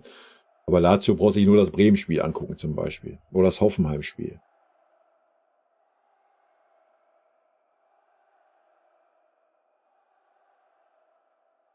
Die will sich nicht in die Kabine trauen, die so spielen. Ja, aber das ist ja heute nicht mehr so. Heute kannst du ja nicht mehr so agieren als Trainer. Bist du ja gleich gesteinigt, so, weißt du? Deswegen so ein Felix Magath und so, das funktioniert ja heutzutage nicht mehr. Identitätssekunden, Alter. Ich scrolle erstmal runter. Aber einfach mal generell ein Kommentar zu Nagelsmann. Das war ein junger Trainer mit 5 Jahren. Ich wäre mit ihm durch eine titellose Saison gegangen unter dem Schirm, er darf noch lernen. Bratz und Olli haben mich schockiert. Kannst du meine Frau fragen. Diese Arschlöcher haben den Nagelsmann entlassen und diesen Antifuchs bei Tuchel gebracht. Ja, stimme ich dir voll zu, Chico. Ich meine, erinnere dich nur an die Pressekonferenz zurück, Reaction auf meinem YouTube-Kanal. Das war lächerlich. Das war so, als wäre Nagelsmann gestorben, Alter.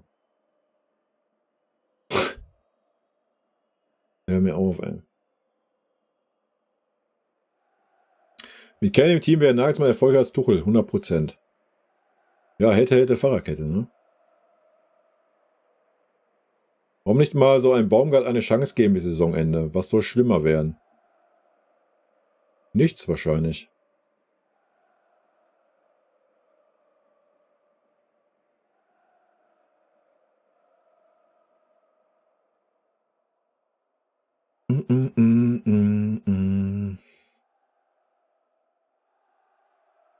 Daniel, du liebst mich, oder was? Endlich mal ein FCB-Anhänger, der reflektieren kann, was deinem Verein abgeht und so argumentieren kann. Im Freundeskreis ist Bayern immer noch Nummer 1 in Europa. Gibt doch genug auf YouTube, wo unsere Mannschaft noch Weltklasse ist.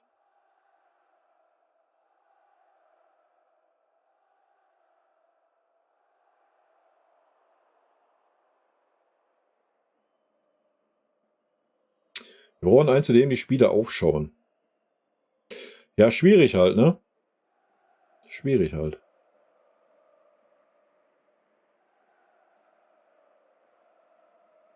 Auf YouTube habe ich Kommentare lassen, Tuchel ist die größte Rechtfertigung für Brazzo-Kahn-Kündigung.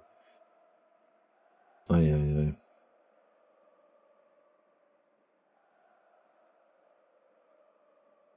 Sané hat gerade einfach so primitiv abgelehnt. Na klar lehnt er alles ab. Der möchte doch bei uns bleiben, wird doch bei uns gepudert, Alter. Der Verein ist doch zufrieden, wie ein Sané performt. Und wo soll er hingehen? Warum soll er irgendwo hingehen? Ist doch in seiner Wohlfühl-Oase. Das ist doch das große Problem bei uns.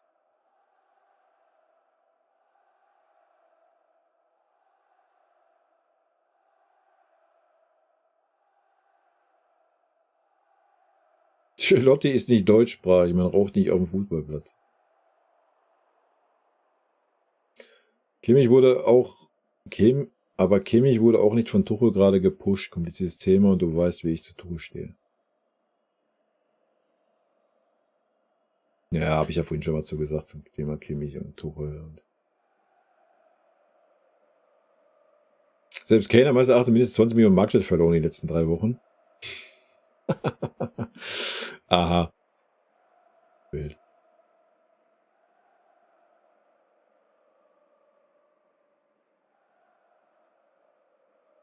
Ja, weiß ich nicht, ob Ancelotti heute passen würde.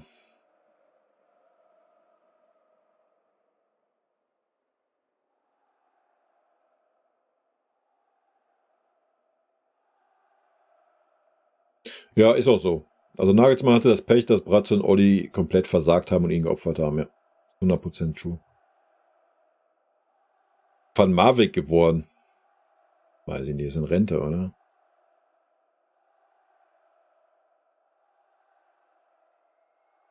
Ja, Peter, es ist bei mir nicht anders.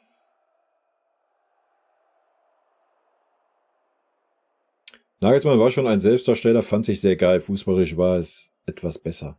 Ja, ist doch auch okay. Guck mal, man darf doch nicht vergessen, ne? Gehen wir noch mal kurz auf das Thema Nagelsmann an. Man darf doch nicht vergessen, woher der Mensch kommt. Wie alt dieser Mensch ist. Kommt dann zu seinem Herzensverein, den er fühlt, den er liebt. Ja? Dass du dann auf dieser Wolke bist.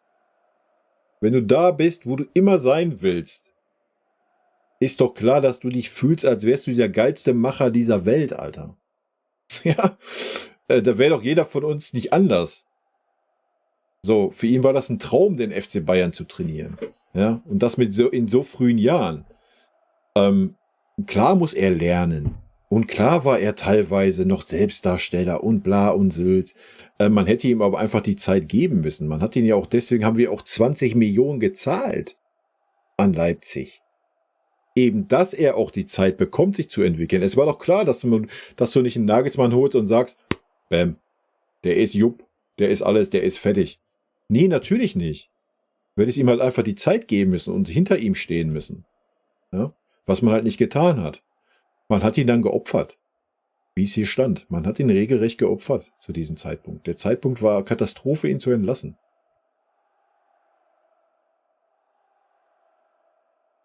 Also ganz wild. Wir brauchen Platzhalter für Klopp. Ja, der Tuchel hat ja noch Vertrag, 1,5 Jahre. Ist doch kein Problem. Passt doch dann. Alonso ist so ein ruhiger, sympathisch krasser Kerl. Was macht er nur mit Leverkusen? Wahnsinn, ja. Ja, aber das war er ja schon als Spieler, ne?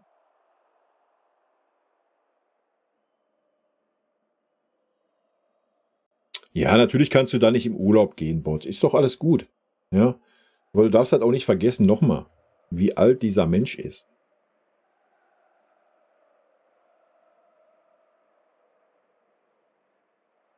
Will man jetzt sagen, dass ich also was ist der Vorwurf? Dass man sich nicht genug mit dem Verein dann identifiziert hat, weil man dann in Urlaub gegangen ist?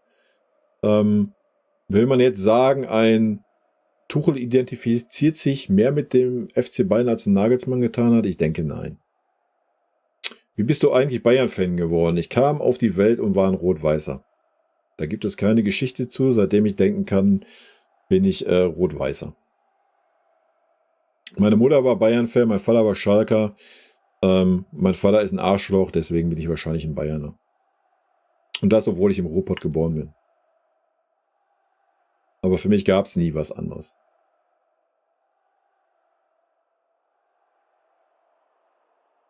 Nee, glaube ich nicht, dass wir den Tuchel rausschmeißen, wenn wir gegen Lazio verlieren. Glaube ich nicht. Sehe ich keine Anzeichen für.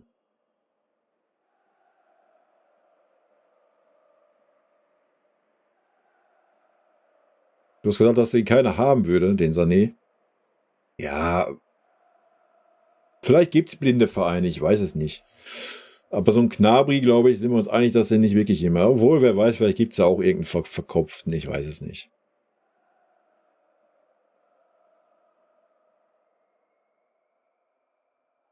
Tut er ja auch nicht. Dan Ram. Meistens das schockiert mich, dass seine Analysen direkt nach dem Spiel so komplett daneben ist. Als würde er das Spiel nicht verstehen. Ja, tut er ja auch nicht. Hat er doch gesagt. Er muss sich das Spiel erst angucken, damit er analysieren kann, warum Harry Kane nicht im Spiel war. Das sagt der Trainer, der außen an der Linie steht und dafür zuständig ist, ins Spiel einzugreifen und dafür zu sorgen, dass unser Stürmer ins Spiel kommt. Was erwartet man dann, wenn der Trainer sich da nach dem Spiel sagt, ich muss das erst mal anschauen und analysieren? So. Welche Argumente gibt es da noch für den Trainer?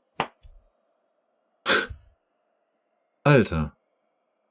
Ich kann sprachlos. Ohne Worte. Würde Adi Hütter zu Bayern passen? Das weiß ich nicht. Warum nicht?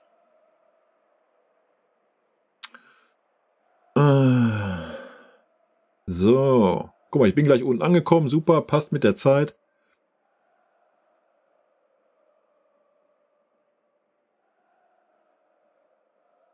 Ich denke auch, dass der Nagelsmann noch ein guter werden kann. Ne?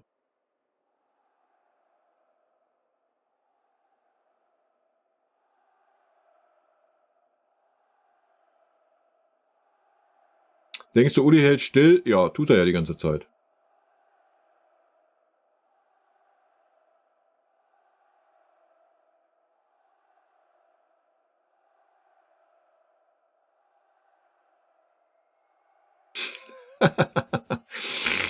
Kimmich kam zur Welt und war ein Sechser. Aber er ist ja als rechter Verteidiger groß geworden. Das passt ja nicht.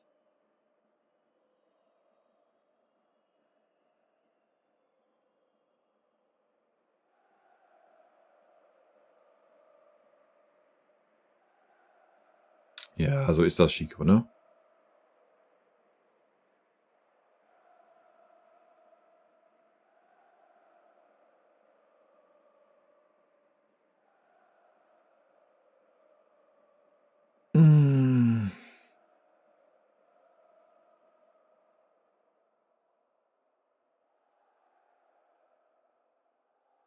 Sorry, ich bin wegen dem Aufbau meiner 4 Jahre nicht im Urlaub gefahren und wenn es brennt, bin ich der Erste, der rund um die Uhr da ist. Es gibt Zeiten, da muss man jeden Stein umdrehen.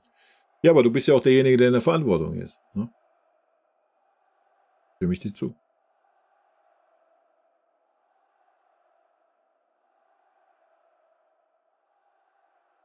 Gut, Leute. Wir beenden das hier mit Ralf Rangnick, oder was? Eieiei. Leute, ich bedanke mich für den tollen Stream. Ich denke, ihr konntet ein bisschen was loswerden. Ich konnte nicht alles lesen, es ratterte nur so durch. Sorry dafür. Ich denke, nächste Woche werden wir es auch wieder ein bisschen anders, ein bisschen länger streamen. Da ist auch der Olli wieder mit dabei. Ein Stündchen oder anderthalb. Ja, in diesem Sinne, wir werden mal gucken, was morgen auf dem Picasso los ist. Ne? Ich bin sehr gespannt. Ich hoffe, ihr auch. Ach, herrlich.